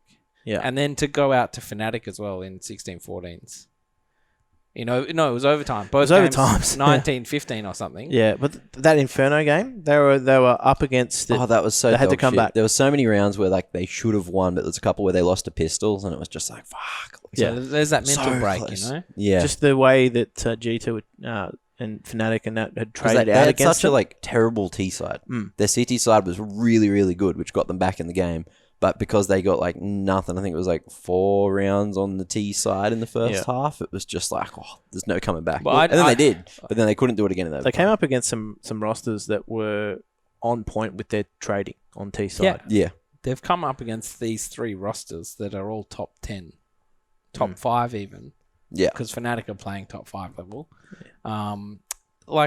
and they've done very well. And I think the more they do well against those top 5 rosters, like the more consistent they get at it, they're going to be a shot, man, because it's all just the mental side of it. Like I said, coming from Australia, you don't get much practice at a big tournament because you play 2 top teams and you get wrecked. Yeah. They're starting to tussle with the big teams consistently, not fluking BO3 wins with a good veto or anything like that. They're beating teams on their map picks. Like they beat Mouse on their map pick. That's huge. That's huge. And on the flip side of things, obviously we saw Renegades bow out early. Yeah. After some tough matches. We took some very close matches as well. That game against Inferno. On Inferno against Fnatic. Yeah, with the comeback. To just... So many comebacks on Inferno this tournament. Well, Fnatic on Inferno, right? Yeah. It's their map. It's Crims. It's their map. Crims on Inferno. Crims on B-side Inferno. Brolan coming back. Brolan on Dust 2 really put them through the mincer down that mid doors. Yeah. But yeah, look, pretty good effort for them. I just think they're where Renegades were a couple of years ago. Yeah. It's going to take time. I think the fact that they're in the inner circle now. They're in the inner circle, but the fact now that they have access to, like, for example, boot camp in Poland. Yeah. That's where we saw the biggest turnaround. Yeah. Honestly, in the previous Renegades roster, now 100 Thieves, was after those big boot camps. They spent time in Poland practicing against Europe's best. Yep. Yeah. So hopefully, not even Europe's best. T2 will teach you more. Yeah. Well, they had access to everybody that they wanted. Yeah, of course. So that hopefully we do see some Renegades improvement. We'll continue to see improvement because we know that they've got the capability now. I feel as though you could just see the team with Dick Stacey just starting to, that was it. The ceiling had been met. Yeah. But now they brought on a new player in Hats, new to that roster, and the ceiling has been removed. Yep. Like, we don't know where they're going to sit right now, but there's potential for them to go anywhere. The thing is, with those games they played, they only ended up playing 4 maps, but it looked like they wouldn't allow Dexter to just do Dexter things, right? Yeah, he was having a terrible tournament. Because he kept on just trying to get away with those little smoke pushes and those timings, which he was getting so much over at Pro League, I think it was, when he was going nuts. People will be watching their demos now. Yeah, so they are aware that they're trying to get away with these little sneaky things, and sometimes it just doesn't work, and that was a whole lot of not working at this tournament. There were still some big plays. The thing about Dexter is, like, he's got those 2 games. He's got the sneaky push, get right style. That's just frustrating because that's what he did on Nuke, where he was pushing outside all the time. Yeah. But he also has that rock solid defensive game. But I just didn't see that from him this tournament. But it's probably because he hasn't had to do it in a while. Maybe. Start of the year, esports season. This coming is back the first in. big one in the calendar. So and with Hats, obviously. So, yeah. They did a great job. They've come up against an in-form Fnatic. Yeah. No one knew that they were in form at the time. No. And yeah, they met their match, but otherwise all good. It's not like they lost to Tyloo. If anyone in Australia loses to Tyloo from now on, like, just throw it in the bin. Can we point out as well how many times Flusher has gotten kills through smokes this tournament? It has been ridiculous. I want a montage just from this tournament. Like him and Golden. G2. Him and Golden, 2 dirtiest players. Yeah, so many points where they're just like looking somewhere and they'll just go and just kill someone through a smoke with a flick, and you're just like, the fuck? Yeah. Like, how good are your ears? Whilst he's been getting kills like that, Flusher hasn't been performing at his best. Yeah, exactly. Hasn't really even hit the 1 rating yet in a lot of these competitions. Yeah, like I noted, since he's come back, he's been pretty underwhelming. Considering his old form, you remember when he was playing and his father passed away and he was stuck at a tournament, and then he played that tournament. He had like a 1.2 rating despite, but then he quit and went on a break, and since then he hasn't gone back over 1. Yeah. It's not easy to take a break. No, that's true. Actually, time out of the inner circle, we'll see you start to dip, and that's usually what happens to OCE teams. Yeah. Once they over return back to, once they return back to, once they go play WoW and then they come back to the Southern Hemisphere. Yeah, they're not the same person. Now, we're just going to touch on this one quickly, and obviously, we saw that Just was announced. This is again more local, and some big news as well was that during the week, obviously we know ESL ANZ announced ANZ. That, ANZ. Sorry, I've been calling out so many people for it. Now, I've got to get myself in the game. It's funny because I was when I first did ESL ANZ, Oh, we had to make that transition. You and I were on that desk. back in the day, huh? The OGs. Back on the desk. Yeah. We had to make that mental hurdle, which was ANZ to AUNZ. Yeah. Look, I'm feeling privileged right now. We've Ian. done It's all right. That's all right. There you go. Cool. We've done Yeah. we've done the reverse. So, but they announced that there is some pathways available.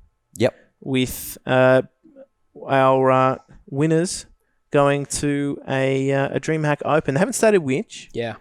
and my money's on that's maybe right, Have they been announced? a the Yon Dreamhack shipping. Opens? I don't know. Have they? Yeah, they have. What were they again, Mac? Thanks. Give me that. My money's on a Yon shipping. Yeah. Reason being, Yearn shipping. it- But it's okay.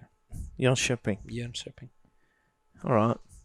I'm just going by the talent pronunciation Oh well, you can never. Yeah. Who? Name names. machine.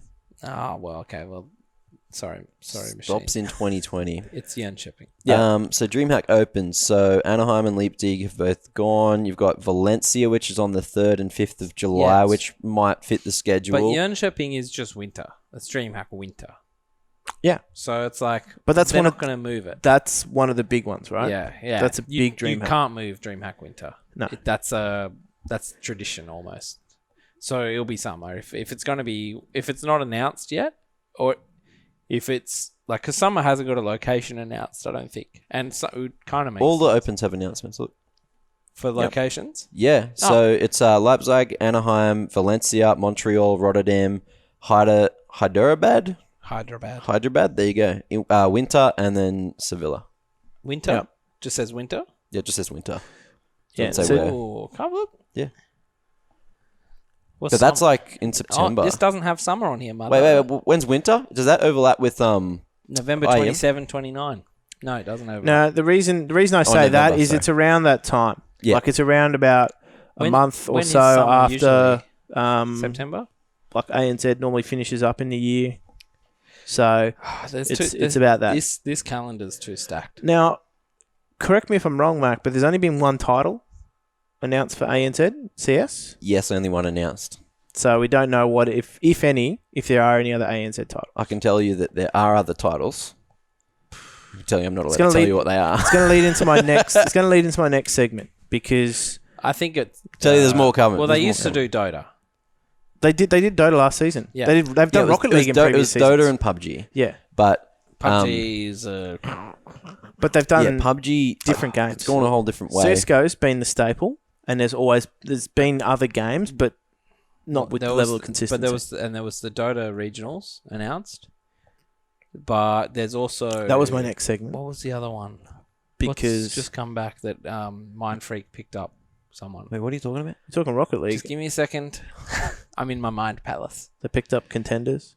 Moonglade? Is that his name? What are you talking Oh, about? Moonglade. Moonglade? Yeah, Warcraft the Warcraft 3 player. Reforged, whatever it's called, the new Warcraft 3. So you're putting money on that Well, why else would Mind Freak get Moonglade? Is because there he's any other not tournaments? signed to anyone. No, I don't know. I He's just all- think I thought he. I saw that and I was like, what do you know? See what? Because he played both. He played Warcraft 3 And StarCraft. and StarCraft. Yeah. Well, it makes sense. They're pretty much the same game. Okay. They're not, but Come at me. it's different. It's different. Come at me, One's a hero-based game, and one's I played some Warcraft No, 3 the Warcraft other day. isn't hero I based. feel like Warcraft way slower than StarCraft, right? StarCraft, Yeah, you can yeah, just yeah. like... Oh, you can blah, Warcraft 3 as well. Can ya? But Okay. it's like Zog, you know. Frozen Throne Yeah. had heroes. It had heroes in it, yeah. Yeah, Does StarCraft not have heroes? not in the same. Special units? No. Well, then it's not really that big a deal anyway. It's still an RTS. You still have your micro, your macro, and your 300 Yeah. APM. The transition's Or some easier guy between did the 1,000 APM the other day.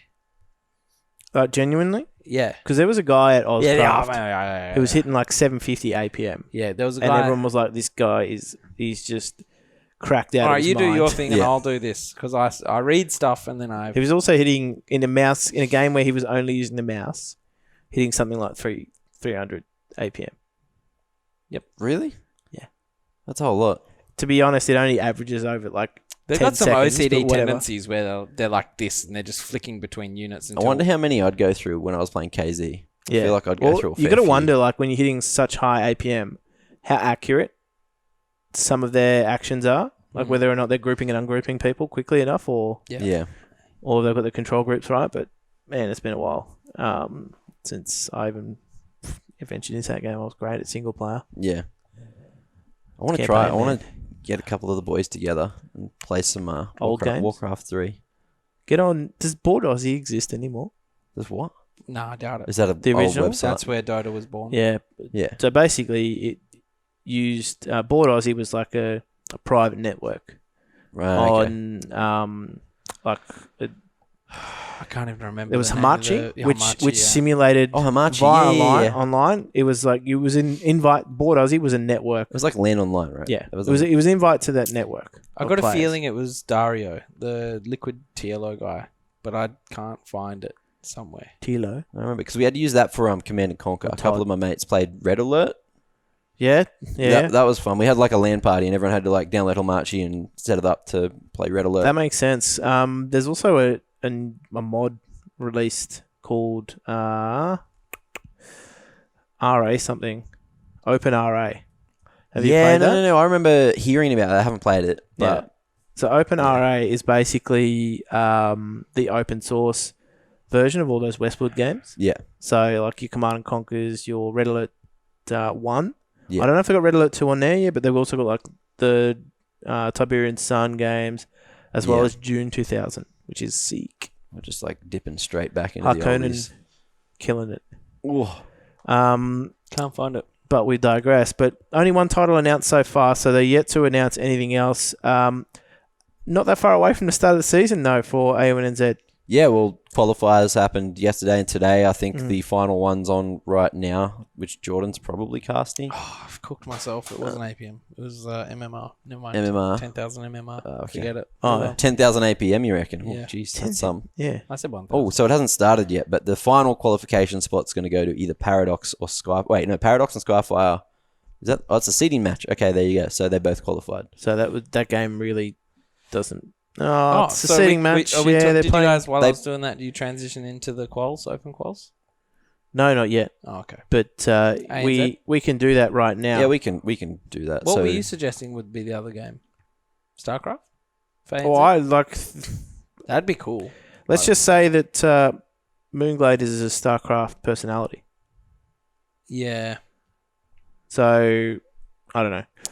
Maybe they've got some 2020 vision that we ain't got. I've seen some But stuff. the I'm going to stop point reading so fast. that I wanted to make was that obviously ANZ is a grassroots competition, which previously, they tried to link up with other competitions like it ran alongside it, and it was only available to ANZ teams, I which was think the Sydney showdown. The plan was Yeah. always Fed to into feed in. IM. Yeah. But now with the Dreamhack pathways, well, it's like- it's a DreamHack this time because obviously there's no IM Sydney to feed into from this part of the season. we talked about the pathway or the need for the pathways in previous podcasts. Yeah. In that there was potential with that the tour and DreamHack and ESLs starting to feed into one another on this tour, that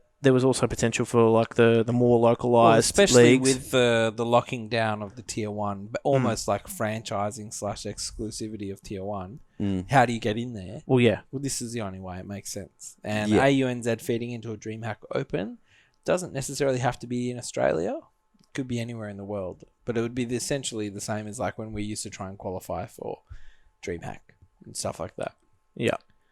So now it's at least in terms of, in previous seasons, teams had won ESL, ANZ, or AUNZ at that point in time. Yeah.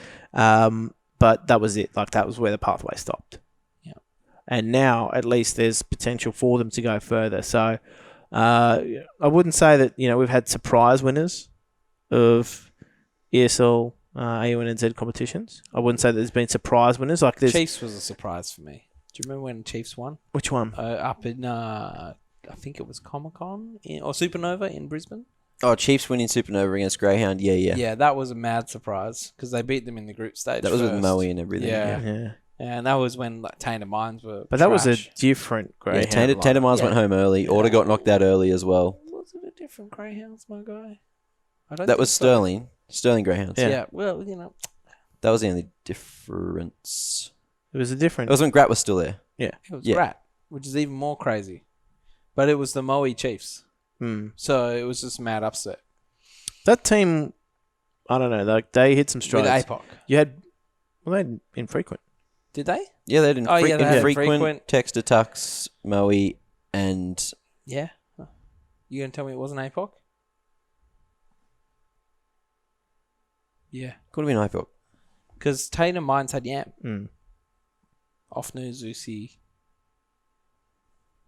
2 other guys. How bad is our memory? Was this 2 years ago, though? The problem is we've forgotten more CS than most people know. That's the problem. That is the problem. But look, I think while it's good that there's some pathways, I'd expect those top Blitz. teams to... No, it's pre-blitz. To be able to do that. To get that pathway to anyway, Dreamhack that's a Opens. fantastic opportunity. Exactly. That's a win. That is a huge win. Well, otherwise ANZ was for no reason. Let's be real. It was for no reason otherwise. Yeah. Now, ANZ was always meant to be this thing where it fed into an international opportunity, and they were trying to do a lot with Southeast Asia. Remember those times where we had MVP come down and Rekka?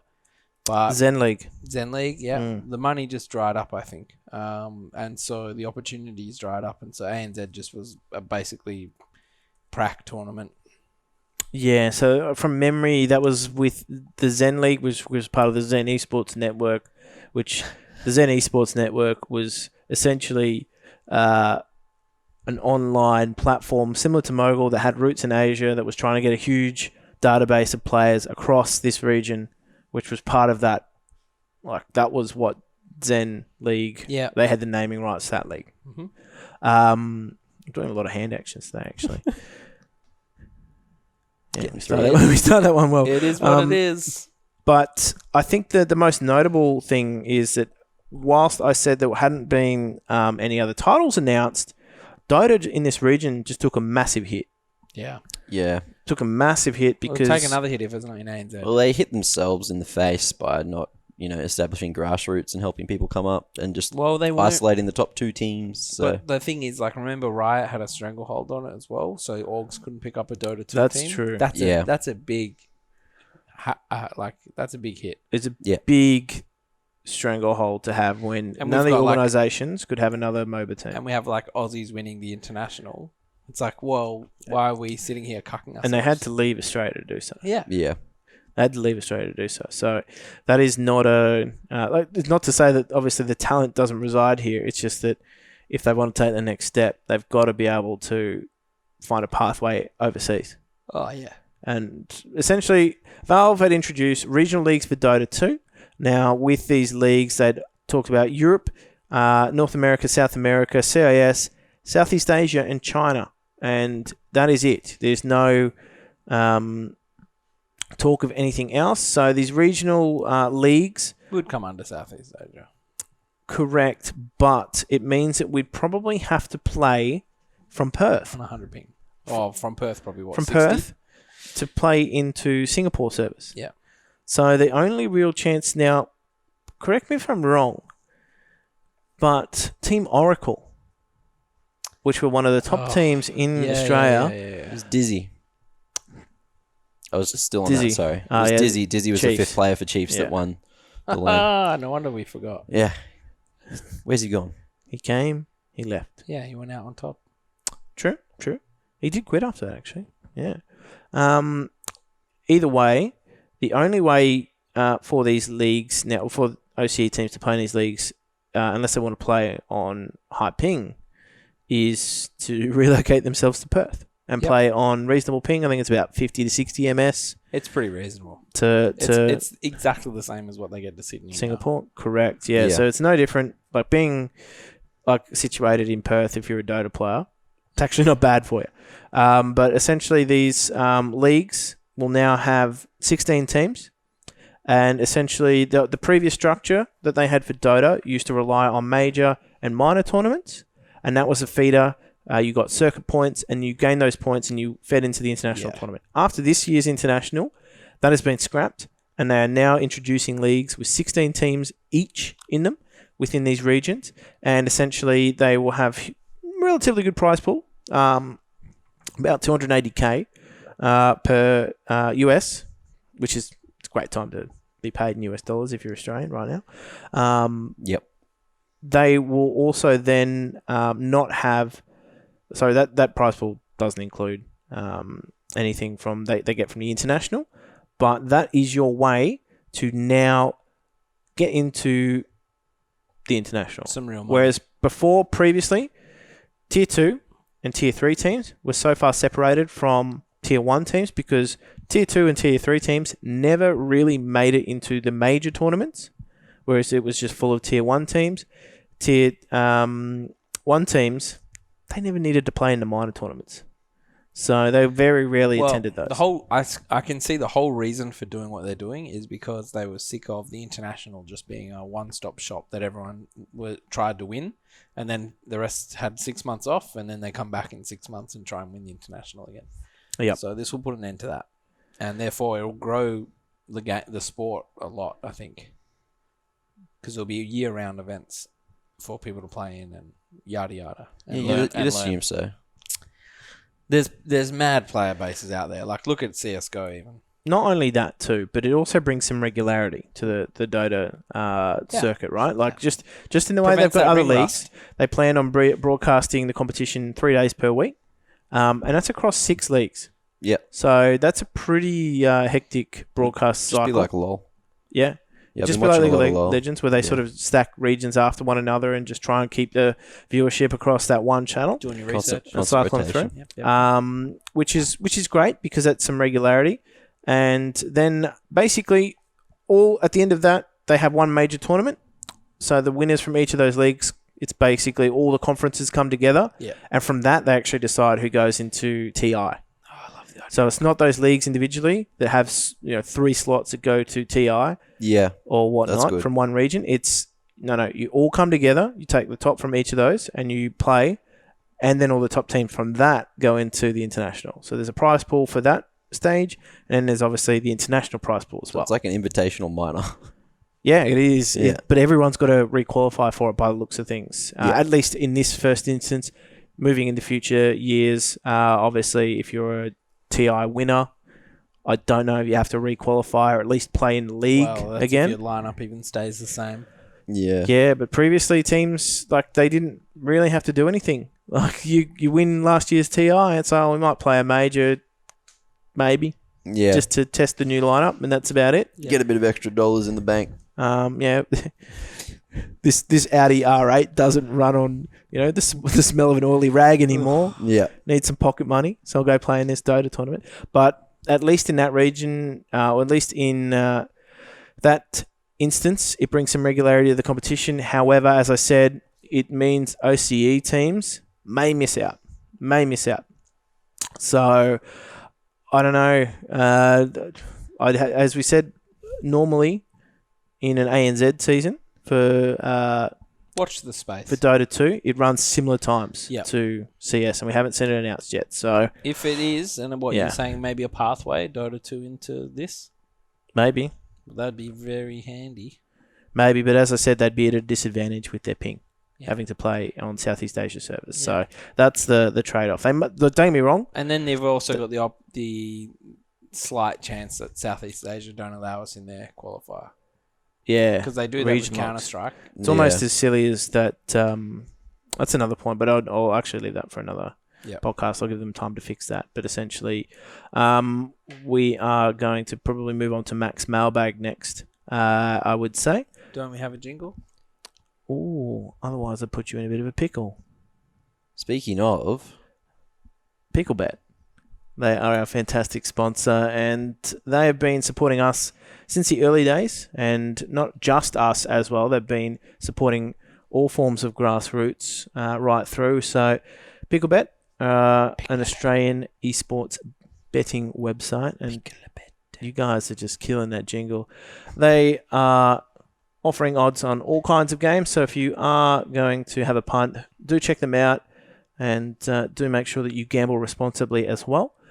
And Mac's Mailbag has some goodies in it, but Has it? I know you guys are nailing that pickle bet jingle, but here's a better one. Oh, yeah. That's right, Mac, you know what time it is. It's time to reach into that mailbag. Questions that you want to know the answers to most with Mac's Mailbag. That's right, it's Mac's Mailbag. And Mac, reaching on to that mailbag, what does the general public You didn't tag have me to in a say? Mac, you dog. I sent it to you, I think. Maybe I didn't. Anyway, we got some responses from your best friend MJ, but we won't start with those. We'll go from the top so I don't lose track, because there's a lot, and I think Wow. Jess has asked at least 3, maybe 4. Anyway, How many of them are like related to her property? At least one. Okay. At least one of them. All right, so we will start with Jessic_Park66. Where do you think Blizz are trying... Blizz is shortened Blizzard, by the way, for anyone that's For those that out of the aren't in know. the Are trying to do with their OW1 esports, so I guess that's like Tier 1 esports.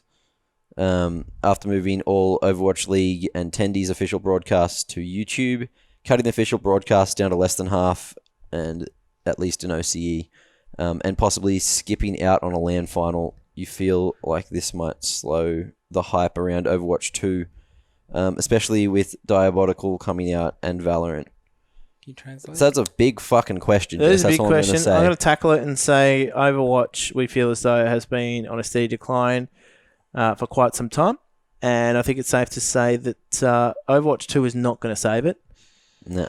And No, not during the climate that it's going into, which is No. the Project A / Valorant / Diabotical. It needs to release at like a good point, I reckon. It needs to release at a like certain very good point during the year for it to even have an impact. Correct, but it also, I think, needs more of a freshen up in that we already know Overwatch League had huge buy-ins at the time. Don't get me wrong, they were dwarfed by the COD League ones. We thought, But the Overwatch League itself, like it had that millions of dollars. $20 million at some point for buy-ins. Yeah. So there was an expectation that this league had to deliver.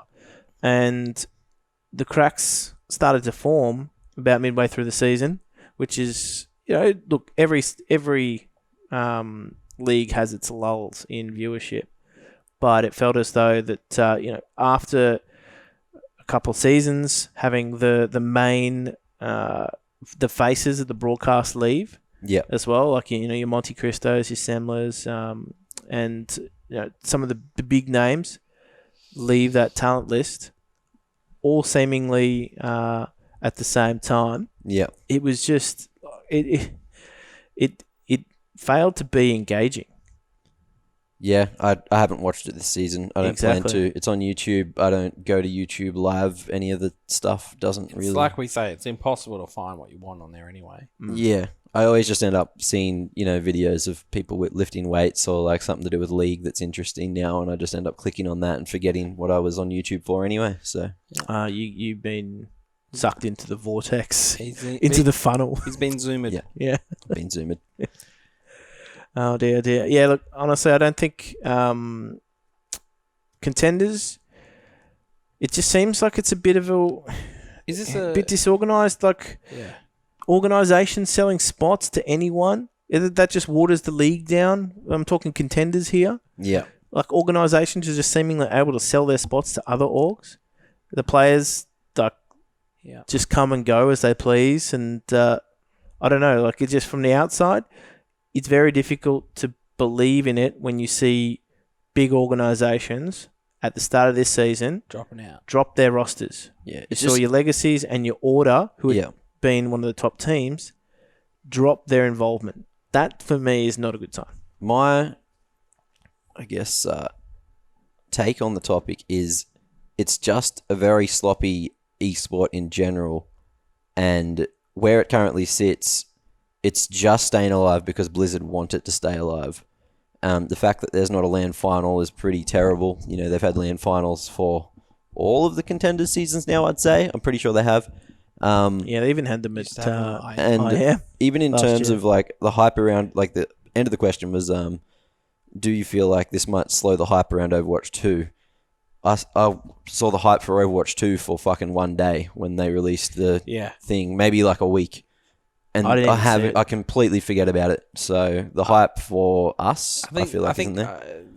Overwatch literally is alive right now. It's because people have a job. Like, that's it. If people weren't getting paid for Overwatch, it would be dead. So, yeah, like you said, if Blizzard weren't propping it up, it wouldn't exist. Because the viewership and the people wanting to play it at a top level, I don't think is really there.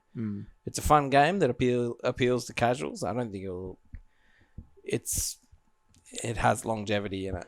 And every time they added a hero or they did anything, it just changed the game so much. But it was heck of a lot of fun to play. Heck of a lot of fun to play back in the day. Yeah, but like I don't want to sound like I'm shitting on it too hard, but it's just not an esport. Yeah, I still enjoy playing it. Yeah, as long as I don't get toxic teammates. But all there is in the community at like Diamond Rank is just so many toxic people. It's like everyone came from League and they gave them microphones. That's and so instead of them typing and going like they can actually yell at you. I never got. But now the whole they're playing yelling. FPS and they suck. Yeah. But they still know everything. No, but they know everything, right? Yeah. And so I remember when I came back to playing it because I didn't play. I played it pretty hard with Mike Star, and at first because it was like the closest thing to Quake that wasn't Quake. And you were a Farah player. Yeah, we were Farah. Yeah, and then I can't remember. I really liked Tracer because it was just so fast and like annoying. Yeah, and annoying. Yeah, and then I was obviously Black Widowmaker, whatever. Widowmaker. Yeah. Widow. Yeah, got nerfed, and then I was like, well, this is boring because Hanzo was like, don't play Hanzo. It's not cool. It's not cool to play Hanzo. Yeah. And then Genji was just like, if you were Asian, you were already too good at it. So I was competing with those. So I gave that up. Genji was or if you just loved anime, like all the guys that had anime profile pictures in CS Same thing. had just a chance to live out their dream. Finally be a ninja. Though. To finally live their dream. You could only have one Genji on the team. Blah, blah, blah, blah, blah. So, well, initially in the beta, there was no like limit to the amount of characters. I just loved playing like six Winstons. Yeah. If you did that, if someone hilarious. was already Genji and you went to play it as well, they were just like, I'm Genji first. You should play a healer. Yeah. You know, and so whatever. But yeah, when I remember when you said that, there were a couple of times when I was like, hey, like, you know, we really need this. Let's play as a team. I'm doing my bit as whatever I am. Like, we need this. Yeah. Look, like I was Torbjorn. Torbjorn. You played Tracer. You played Torb. Man, I wanted Team I've already Fortress. judged you. I wanted Team Fortress 2. Okay, so I was the engineer. I was like the fast medic scout. You were the piece of shit, just sitting at the back, hammering his little turret. Do you not feel good when you're the piece of shit in a computer game sometimes? No, I don't. Okay, I do. So anyway, and you'd say this, and people would be like, "No, you should do this, and you should do that. Someone needs to do this." And it's like, and there'd never be like a solid decision that everyone could agree on, so it was just like a clusterfuck of everyone just. Why do we have a Lucio? Yeah. Oh my god. Anyway, let's just like we all get it. Yeah, toxic game. That's where we ended up. Toxic game. Toxic game. Very toxic. What's the next question? Yeah, good idea. And then MJ added on that one, which was how much did Diabotical get its growing hype dogged by Project A's suspiciously timed leaks? Yeah. Look, I think suspiciously timed leaks just a name is also the same as the Henry G tweets as well, where I was just like, these are a bit random, like out of nowhere. These are a bit hashtag ad. It's the most hashtag ad thing I've ever seen, but no hashtag ad. But I'm sure he'll still get flown in again somewhere else. Yeah, but it depends on where you're like tweeting from, right? You don't actually. I don't think it's actually a law in the UK that you have to disclose. Right. Well, anyway, either way, it's like, look, if you pay for me to come do some stuff to come and do it, but don't pay me for working, if you're just paying for me to come, expenses covered, still an ad. His tweets weren't an ad though. I know. It was like a decent review. It was like a third person sort of idea of like an IGN review. No. It was just a Twitter review, wasn't it? It was like I just got asked to put out a review on Twitter. That's what it was like. Yeah. When it was a top secret game before that. Here's That's the what it was like. content nobody asked for. Yeah, exactly. It was out of nowhere. Hey, I've Yeah. just played this game. Let me tell you, it's amazing. Here's why. What if Henry was just like, oh, look, I can, capitalize on some content by talking about a game that no one's actually said anything about? I don't know. I don't think Henry ever needs to do that. Okay. But B, he could do that if he wanted to. But C, he would have still had to have asked them for permission. And I think this is them saying, please put this on your socials, like as a payback for us. Like, he's an influencer. He's an influencer. Yeah. So And he influenced a whole lot of people with that post. absolutely. Yeah. Like, a lot of people were just like a dog to a bone for some reason about some words. And then there was like 2 or 3 GIFs that got leaked. Like, that's it. And everyone was like, oh my God, I can't wait for this project. Everyone was going wild. Can I get a CD for key? 15 seconds. 15 seconds of footage. Yeah, Total. exactly. Game. That was it. So, And yeah. now people seem to think the beta key's out. Yeah. No, that was people would say, "Hey, follow and like this tweet, and we'll give someone a beta key." And then they were just doing that thing to get a bunch of followers. And then Sean today was like, "Hey, if anyone has one of those beta keys, please reach out and let me know." And then Spawn, who knows that there are no current beta keys, the beta key's not open, had to say, "Look, it's not out. It's a fake. It's a troll." And then Sean didn't say anything after that, so I assume he Let felt him a little chase. bit. Let him But chase. Let him basically, chase, yeah. kick it, yeah? It's terrible. So, Diabotical, it has been dogged a little bit, but at the same time, who cares? It's also out. There's the difference. It's also out. Oh, yeah, it's you, play also out. Diabotical. you can get a beta key for that. Yeah. I think the hype comes out when it comes out. You know what I mean? And Diabotical closed beta came out today, so it came out. Yeah. Or yesterday, rather. I didn't have time to play it yesterday. But it's out. I don't think, even with Riot and all their money, they can't silence a good game. Yeah. And Diabotical is a completely different game to Project A. So I think the Quake people will go straight to it like they have today. Yeah, there's space for both. Yeah, there's space for both. Riot might not be able to silence a good game, but Epic. It- Epic can silence Okay, everyone. So that is some real talk, Jim, because I didn't know, but Diabotical's on Epic Games Store. Oh, is So it? I now have an Epic Games account. Oh, there you go. So I can still And- be Mac Daddy. There you go. Yeah, so if you have Fortnite, you're going to be looking at the same store that has Diabotical. And it's a very easy transition onto this other game. And Rocket League is no longer being offered on Steam after a certain point. Right. Oh, really? So, like, new purchases of Rocket League, you have to go to the Epic Games Store. Yeah. This Oh, game... that's weird. this- That's the whole reason I didn't buy Borderlands, because I didn't want to have to download Another Epic, one? I'd just have to go to Epic Games Store, because I like Steam. I like opening Steam and having more fucking games there. Yeah. You know? Well, we'd already Yeah. diluted that, but if you've got Origin, Yeah, right? because we did Battlefield. We did Battlefield, we got Yeah. like the Origin Although- Premium, So there's it's a heap of casual other games to get, games. yeah. Origin being open, because Origin reinstalled it to play a bit of Apex recently, and it has those little fucking pop-ups when someone comes online or starts Yeah, you playing can't a get rid game. of 'em. And if you click on that when you're on already a full-screened game, then it'll just like alt-tab you, and you're like, fuck! I It have to get destroys back your in. Yeah. FPS as well in those Yeah. other games. Origin's a terrible client. Origin's That's all I have to say awful. about that. But Just yeah. please, like, move your client to something else. Well, you know how we talk about disruptive stuff like Uber coming in and changing the world and Uber Eats? Yeah. Why is someone not making a piece of software that does all those stupid cloud gaming? Probably because every gaming, like, every developer, I don't care how illegal it is. publisher, Somebody is, make it. is coming after you. Yeah, I don't The whole care. reason... Don't care. But, like, they want you on Origin Premium, so you can pay your premium. You Yeah. get a year's subscription. Yeah. Year to year, you own none of those games. It's just a subscription to accessing them. Yeah, I know Same way as Steam like Google doesn't have that, Stadium. does it? Same way as Google Stadium. Yeah. I'm part of the Humble Bundle monthly thing where you get to pick like 5 or 6 of the Hashtag 12 games, which is good. No, sometimes there's some good games. No, I know there is. Yeah, there's some real There's damn good always games a on free there. game as Yeah, well. but the thing is, right, Sometimes they're good. with Steam, you own the game. Yeah. Does- Yeah, this- we got cucked with that You Battlefield. can't always do that with, like you can't bring all those clients together I'm sure you could. unless you, like, I have done a lot of the time. add a You game to your Steam library. Yeah, do that one. Yeah. Like, you still And then gotta- that just enables the Steam overlay in that game, so you can shift tab and then like type. Honestly, if there's a developer out there listening, just make one bit of software. That's your Epic Games. Well, I can't even say it properly because I hate Fortnite so much.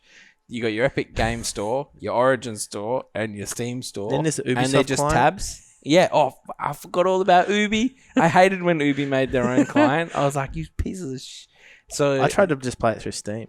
But it's like, remember when we used to have just play it through Steam. You can use Steam, but you got to have Ubi open. Oh, or something. do you have ICQ? Do you have R6, AIM? Do you have MSN? Do you have this? It was like there was 10 different chat clients. Yeah. And you just use whatever your clan used. Do you know, Origin reminds me of MSN Messenger when people used to sign in and like a little thing would come up. Oh, that's The bottom right? ages Yeah. old. And it was just like their name was just emojis. Such and like, such what- is yeah, now yeah, online. yeah. It's like, cut Love my heart. life into pieces. Is Love now hearts online. Yeah. and roses.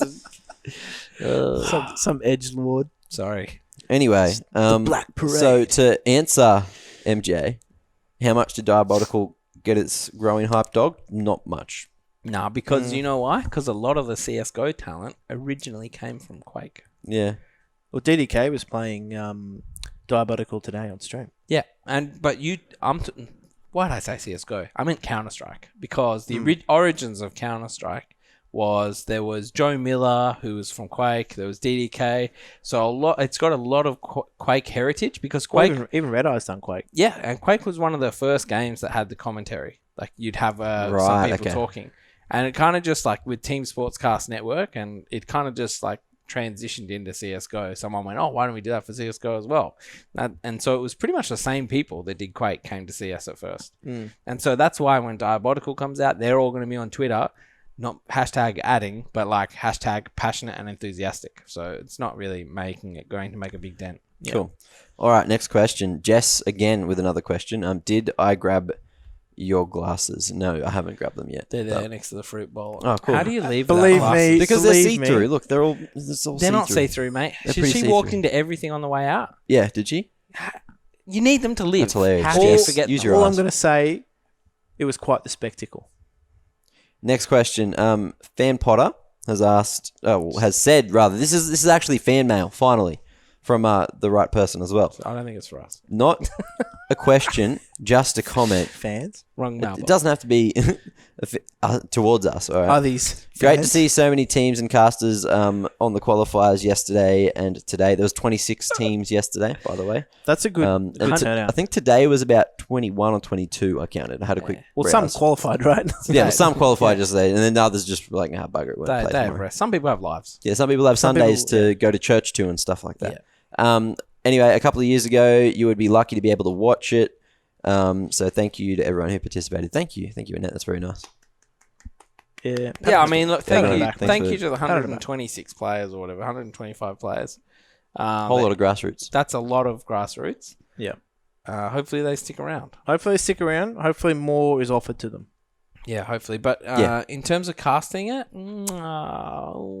I think What was the viewership like? Well, like, did you have... I saw like The qualification games and the seeding games are on HLTV, so it buffed the numbers a bit. I was 80, hanging 90? around like 70, depending on what the Yeah, games yeah, were yeah, as yeah. well. So it's just like the 50 to 70 people that are like interested, but then a lot of the players are still playing their games as well, so they'll be ducking in and out. exactly seeing the status updates on Yeah. who's playing what. Oh, this team's losing to them. Yeah. Haha. or just like have your opposition's game up on the stream. But So for a qualifier, not on any big website with betting on it, Yeah. not too bad. I think the takeaway for me is that for the last year or two, it's been really shit grassroots commentator coverage for open qualifiers. But before that, it was pretty consistent because that's all we had. Well, I remember doing AUNNZ ODC. Yeah, I remember doing open quals. Yeah. In a studio. So I know it's been tough times in it, but Well, we hopefully- did- This did is them this in is the what happened bedroom. with the whole thing at the end of last year when Carmack was like, we need to get this out there because there was so many games for qualifications for Cato and stuff Yeah. which weren't being casted. And I know me and Conky, we've for the last like 2 years been sitting there. It's like no one's on this game and just like trying to reach out to the right people. Don't know who the fuck we're supposed to talk to. Going, hey, like, can we cast this game? Like, there's no one on it. We just want it to go like and be shown. And they're like, oh no, sorry, like you need the broadcast package. So Yeah, just pretty much nut. which is such BS, guys. Yeah. Like, come on, just give them the go. So that's what we received every time we reached out to try to get it done. It makes a big difference when you have the broadcast package, but Yeah. it's not the end of the day. Like, it's not going to kill Oh, anything. the broadcast package, from my observations, was literally two screens. Yeah, it was just a couple of It screens. was an overlay But- and then a holding screen. The point with was the they- front Did package. they tell you when allowed to use your cam? Or was that a personal choice? No, well, we didn't even get to do it, so they couldn't tell us what to do. You know what I mean? Like we didn't get to do those. Oh, you're calls. talking today? Or are you talking about on the weekend? Yeah. That was whatever. Oh, okay. They had like, I guess it was assumed just not to use your cam. I don't Yeah. know if anyone cast with the camera over it anymore. I saw one or two. But it They do? was clean camera feed. Yeah. Okay. But don't use But no, that was just like camera feed with inserts and stuff. Moral right? of the story is not actually while the game was live. No. No one was doing the The mean streamer conky feed. old. Yeah. No one was like streamer feeding it, but people like I did see a few use cameras. Yeah, Just having doing cameras is fine. I don't even have my camera set up at the moment. I because I'm waiting for prefer my fucking computer I to come prefer back. people using cameras. No. Because I do. Cameras between games. It depends Between on the games. camera. That's fine. It's just talking. Depends on correct. Yeah, but you're talking about while the game's live. Yeah. I'm talking like we just agreed. pre-game, Yeah. post-game. Pre-game, post-game. Yeah. Camera, that shit. Yeah, on. so- I only want to see the camera. We're on the same page. I just want the camera. Like those female streams. The whole thing. Gauls, you know Oh, yeah. Gauls, who's like the massive Brazilian dude, How massive? Like massive or like big fan base? the biggest Brazilian CS:GO caster, as far as I'm aware. Fan base. Fan base. Yeah. He was doing the. I think he was allowed to do like the Katowice, but he just still does it with his camera on. Yeah. Or Because actually, he's the so camera big. games. Is he Yeah. just that big? No one's going to come to Brazil. Yeah. and say anything. Yeah, I don't know. Come to Brazil. But Good he one. seems to get all the opportunities. Let it die. It'll never die. But basically, yeah. Rio's coming up. It sucks that Annette is even saying that. I wish it was different. I wish it was better. But Well, I wish it's this better was to the- say it and show appreciation now that it's back where we feel like it should be. it's not rather- back yet, but it could be back. I wish soon. this was the Do standard. you know what? Okay, I'm going to make a little personal grandstand moment, but it's going to upset a lot of people. All right. I'm You good at that? sick of solo casters. This is Yeah. what we're here for. I'm sick of these casters just getting the solo stream. Find someone else. It's not pleasant to listen to one person for that long. Yeah. I just wish that if you're a caster out there and you're not trying to get someone else onto your show, like you're making a worse product. I didn't watch your stream, so I don't feel personally attacked. But I'm just Of sick. course I'm personally attacked. All I've ever fucking done is solo casting. What do you mean? I'm sick of it. Hey, I offered and shit got turned down. Yeah. Like Right, get ex player on or anything just to bounce off someone. No, with it's got to be ideas. approved, mate. You can't just do that. Does it really? Yeah. No. He's got the channel. For the open qual. I feel like it could have been like whatever. Yeah, for open quals. if you went to like whoever was in charge, It's just been so and diluted. just asked, hey, am I able to have this person come and like be my co-caster? Yeah. Sure, they would have been fine for like these Yeah. open quals. So do that. Would have been fine. Yeah, I've just run into brick walls. Otherwise, Jim, I just wanted to You get and on. I- I just wanted to have a good afternoon with Mac, have a chat, have if some you Counter Strike. were to go on with That was for the what's like that for? Oceanic Rio and Open Kato. Rio Oh. quals, which were pretty. It's the same bloody thing. But that was on the main channel. That wasn't on my channel. doesn't matter. Was this on your channel? No, this Still- this one was. Yeah, this one? This weekend Boom. was. You could have gone on. There. he What was were you solo doing? casting. Yeah, Still, and same thing. You Doesn't could've- matter what channel it's on. no. Well, it It's does. the same problem. All right. So if you're a caster, For his problem, it does. raise it up with the hierarchy because I don't like listening to one person.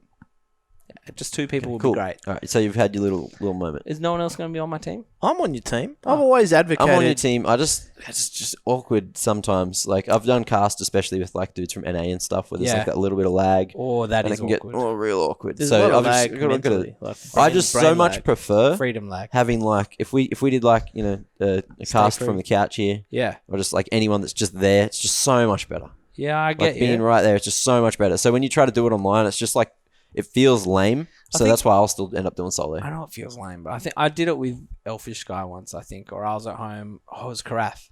Kev, I think it was Kev. yeah, And I thought, look, kick it, yeah. I'm not getting paid for this, but it'll be a much better viewing experience for the other people. Not because I was there, but because it wasn't just Kevin.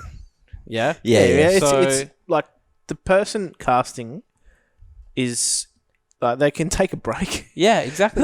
Go get a drink of water, like, you know. Yeah, but So- they've got someone to bounce ideas off with, talk about topics. Just anything. becomes really. It's just not, you know, oh, I'll see what happens now, blah, blah, blah. Oh, Yeah. nothing's I happening. feel like oh, some blah, of the blah, blah. casters get so bored they end up talking to Twitch chat. I also don't really mind that. Twitch chat being the co-caster is like fine if your Twitch chat's talking. But I also don't like the whole. I've never done it. No, I've never liked it. I don't like it when you're casting and not you. Fuck. I don't like it when the solo casters are casting and they're on their own personal channel and they got red hair and they're reading chat and they're like naming that. Sorry, this isn't you.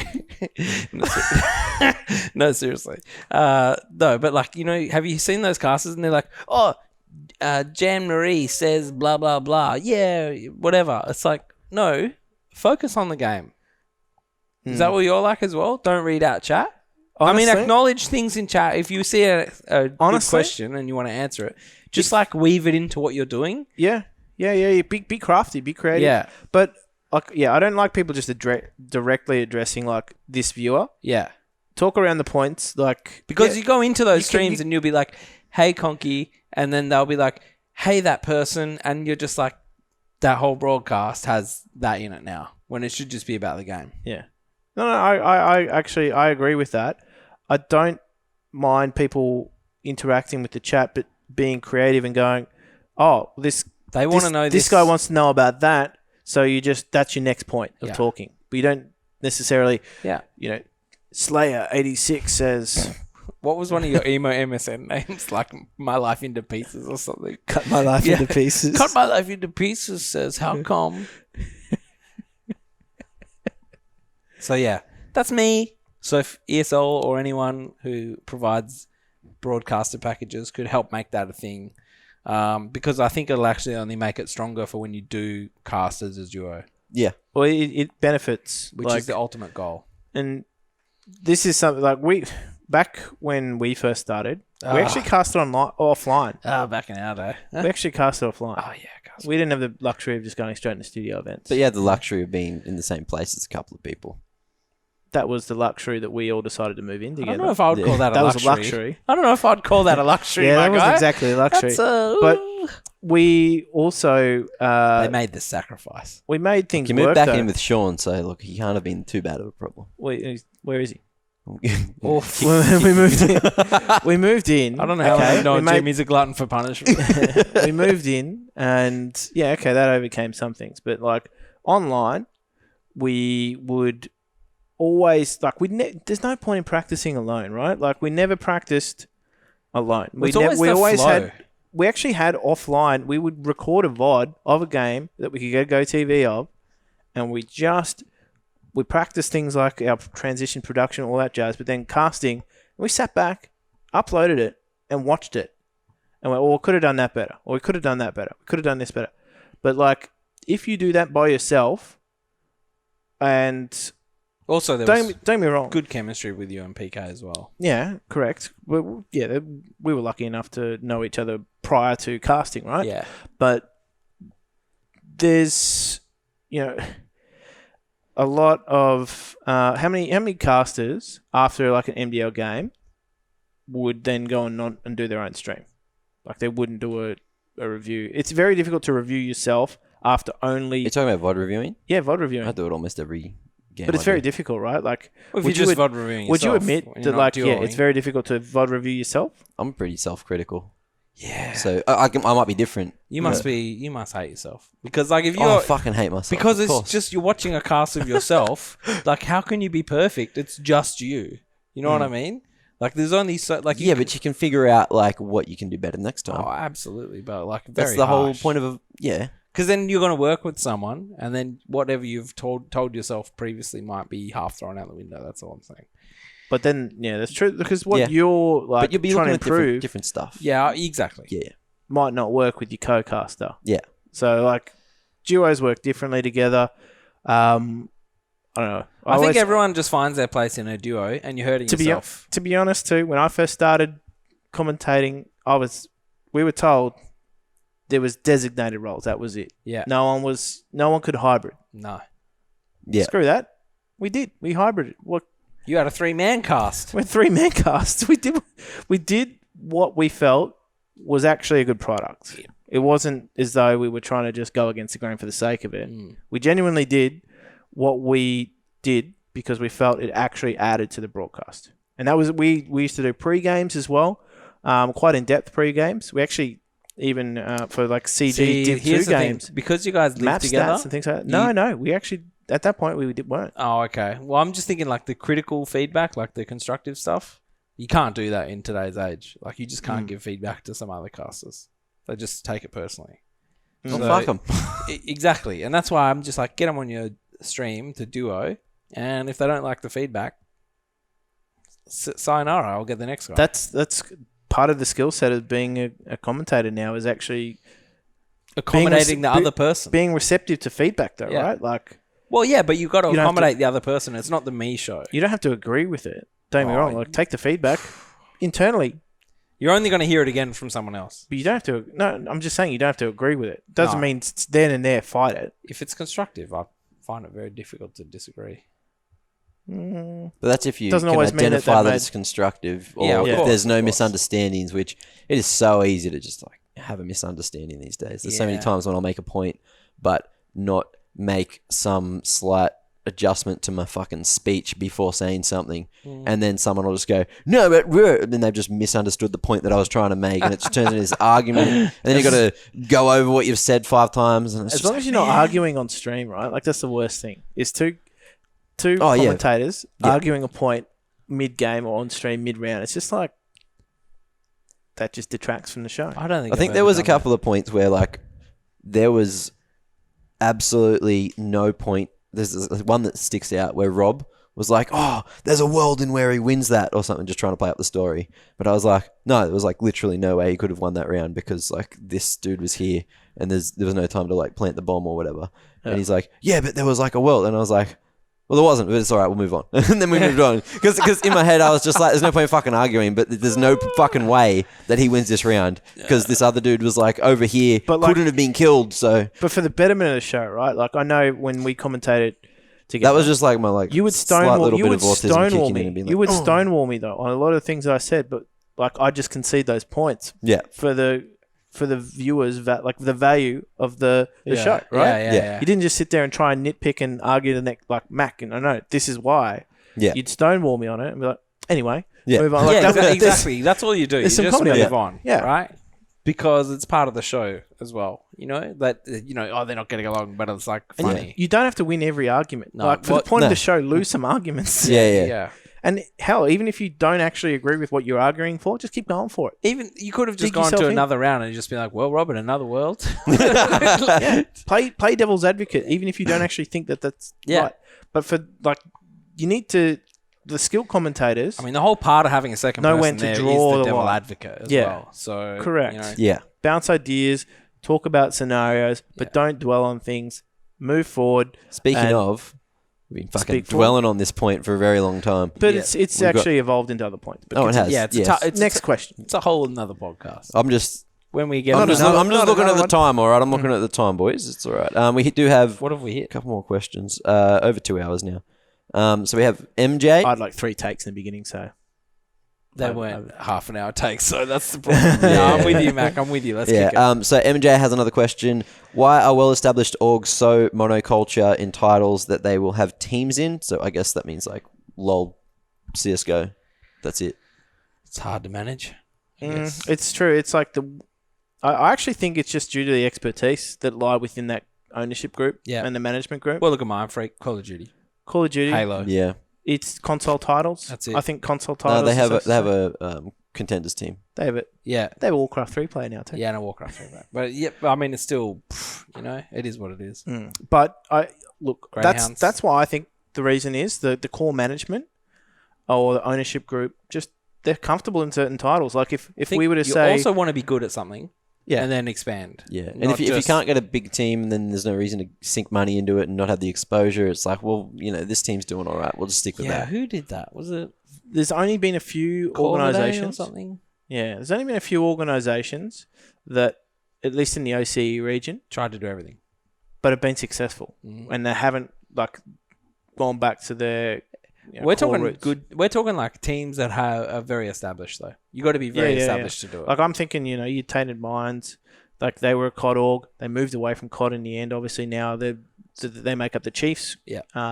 rosters, but like that's that's an evolution of an organisation. I'd say the same with like Legacy started out as a League of Legends organisation as well. Yeah. They've been successful in other avenues as well.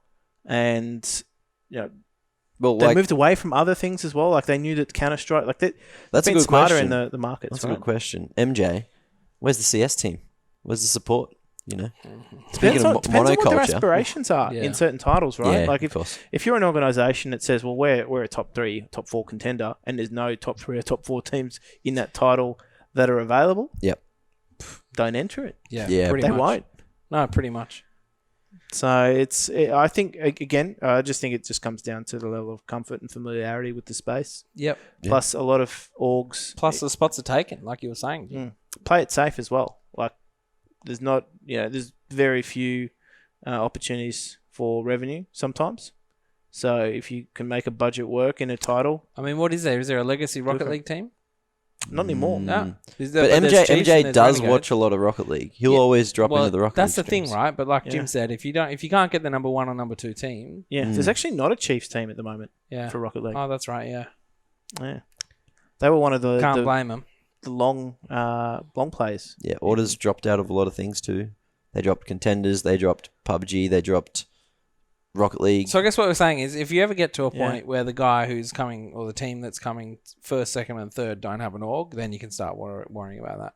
Yeah, which is kind of like what Chiefs have done, right? Yeah. Whereas Genuine have made their way up, starting to get a couple of international opportunities. Yeah, and like you can't have a team called Team coming top 3. Yeah. So yeah, that's why. Plus, I just think they're smart. They were just smart in that acquisition because they'd actually shown longevity, which in Counter-Strike value that. It's not always great too, though, but whatever. We'll get to that. It's a dick yeah, we've gone around it. So next question. Sheep AU has asked, does Jessic Park snore? And yes, she does. I have many Snapchats as evidence. I was going to say, did you want me to answer that? Because I can't. Yeah. I assume that was aimed at me. I don't think she snored when we were there. We had the big group photo. Oh, yeah. No, she wasn't snoring that night. That was funny. We actually have, just for context. It's better this way. It's a secret anyway, so that's the context. Just for context. And then Jess went on to say, excuse me, this is an esports podcast. And yes. Then I think that's it for the week. There's a tangent. MJ has 2 more questions. Oh, he's Didn't indulgent. we ban this? Didn't we ban? We banned it, but there's probably some good ones here. I haven't read them. The bandit. Okay, well, this one we've already answered, so I'll ask the question anyway. How much damage has delays and cancellations due to COVID-19 actually done to esports? Yep. Well, we've already had a big conversation about that today. And what is a tangible goal? I think there was another something in the FGC as well. They had another cancellation in one of the FGC competitions, at least in terms of it was Tekken related, I believe. Oh, that's all right. No one cares about tech. Yeah, except for genuine gaming. Point is, like, there's been a few now. Like, obviously, Katowice is the biggest of them so far. Yeah. But some of the smaller events are starting to feel the pinch. All right, cool. And what is a tangible goal you would want a hypothetical, not shit esports peak body to achieve? So we've already gone over that as well. Yeah, but I guess the question is, what's a tangible goal? I guess recognizing, trying to get like esports athletes recognized globally. I reckon is a tangible goal. Just for fucking visas. Remove some of the red tape around visas and the confusion around that at the moment, because there's literally that many people that go, no, you've got to do it this way to get in. It's not just for players as well. What about talent? Like me going to China is just so annoying. Managers and stuff. Just make it better. Yeah. Like, you can't say you're going there for work. You got to say you're going there for a business convention and stuff like that. I can't say ESL's parent company, ESL Australia's parent company, because they have media in the name. And as soon as China sees media, they're just like, "Whoa, freedom of speech!" Lock that down. He's coming to do an article on us. It's a minefield. Oh god, it's such a headache. That's the thing, right? Like, take the headache out of that, because I can guarantee you, if it was... Let me go live in America for 3 months and see if I can get a career there. Well, if it was like the AFL, right? Like when the AFL pack up and they go, we're going to have an exhibition match in this country. They don't experience half the red tape that esports athletes do. Oh, did you see that just on another quick thing, did you see the Misfits, how they had to cancel their international shows? And I believe what I saw going around was they went to America on the tourist, tourist waiver. The ESTA. And they were obviously going to do the shows to make the money. But someone had caught on because obviously the Misfits, they're pretty large. Can't do a $14 visa if you're the Misfits guys. I'm sorry. Yeah, and so they had to not do their shows. But I think they tried to sort meetups. So they flew overseas for these shows, went to do them, got told that they would probably get in a whole bunch of trouble and never be able to go overseas again. Face being banned, I think it was. Yeah. Someone else had done it a couple of years ago and got put in jail or banned for 10 years or something like that. Yeah. Which is a whole lot of time. So they didn't want to cop that. So the US don't mess around when it comes to visas. No. Not a fan of the Jimmy Grant. No, they are not. They're not. But look, if there was a peak body to lobby for and get him to get some buy-in. Yeah, they need to get in front of the right people. They need to be in the room with that group of politicians, and they need to be having serious discussions. Yeah, about real hurdles that also deal with the violence issue and perception of violence. Exactly, because there's a lot of stigma too that could actually help. StarCraft overcome. Is all over the TV in China. Yeah, and Korea. People dying hundreds in StarCraft. Yeah. If you're a Marine, it's a bad time to be a Terran Marine. Yeah, out of the meta. It's a great time to be. Actually, no, it's a Terran patch at the moment. Isn't it Terran? Yeah, it's a Terran patch. It's not Protoss. It's never Protoss. No. Look, that's it for the mailbag. Yeah, I think we're done. We're done with Awesome. Well, thank you very much for your time, gentlemen. And we'll give a special and final thank you to Picklebet, who have been supporting us. Australia's first esports betting website, just like we are one of the first esports podcasts in Australia. And they've been supporting us. Do remember, if you are going to have a punt, Picklebet. Do remember, gamble responsibly. Yeah, I can weird flex. Yeah, I can. Yeah. It's a real esports podcast. It is. And I think, if news is going to occur at the rate at which we're seeing it, we're going to have lots to talk about in the coming weeks. So I'm looking forward to it. Once again, thank you for your time, gentlemen. It's been a pleasure. We will catch you next time.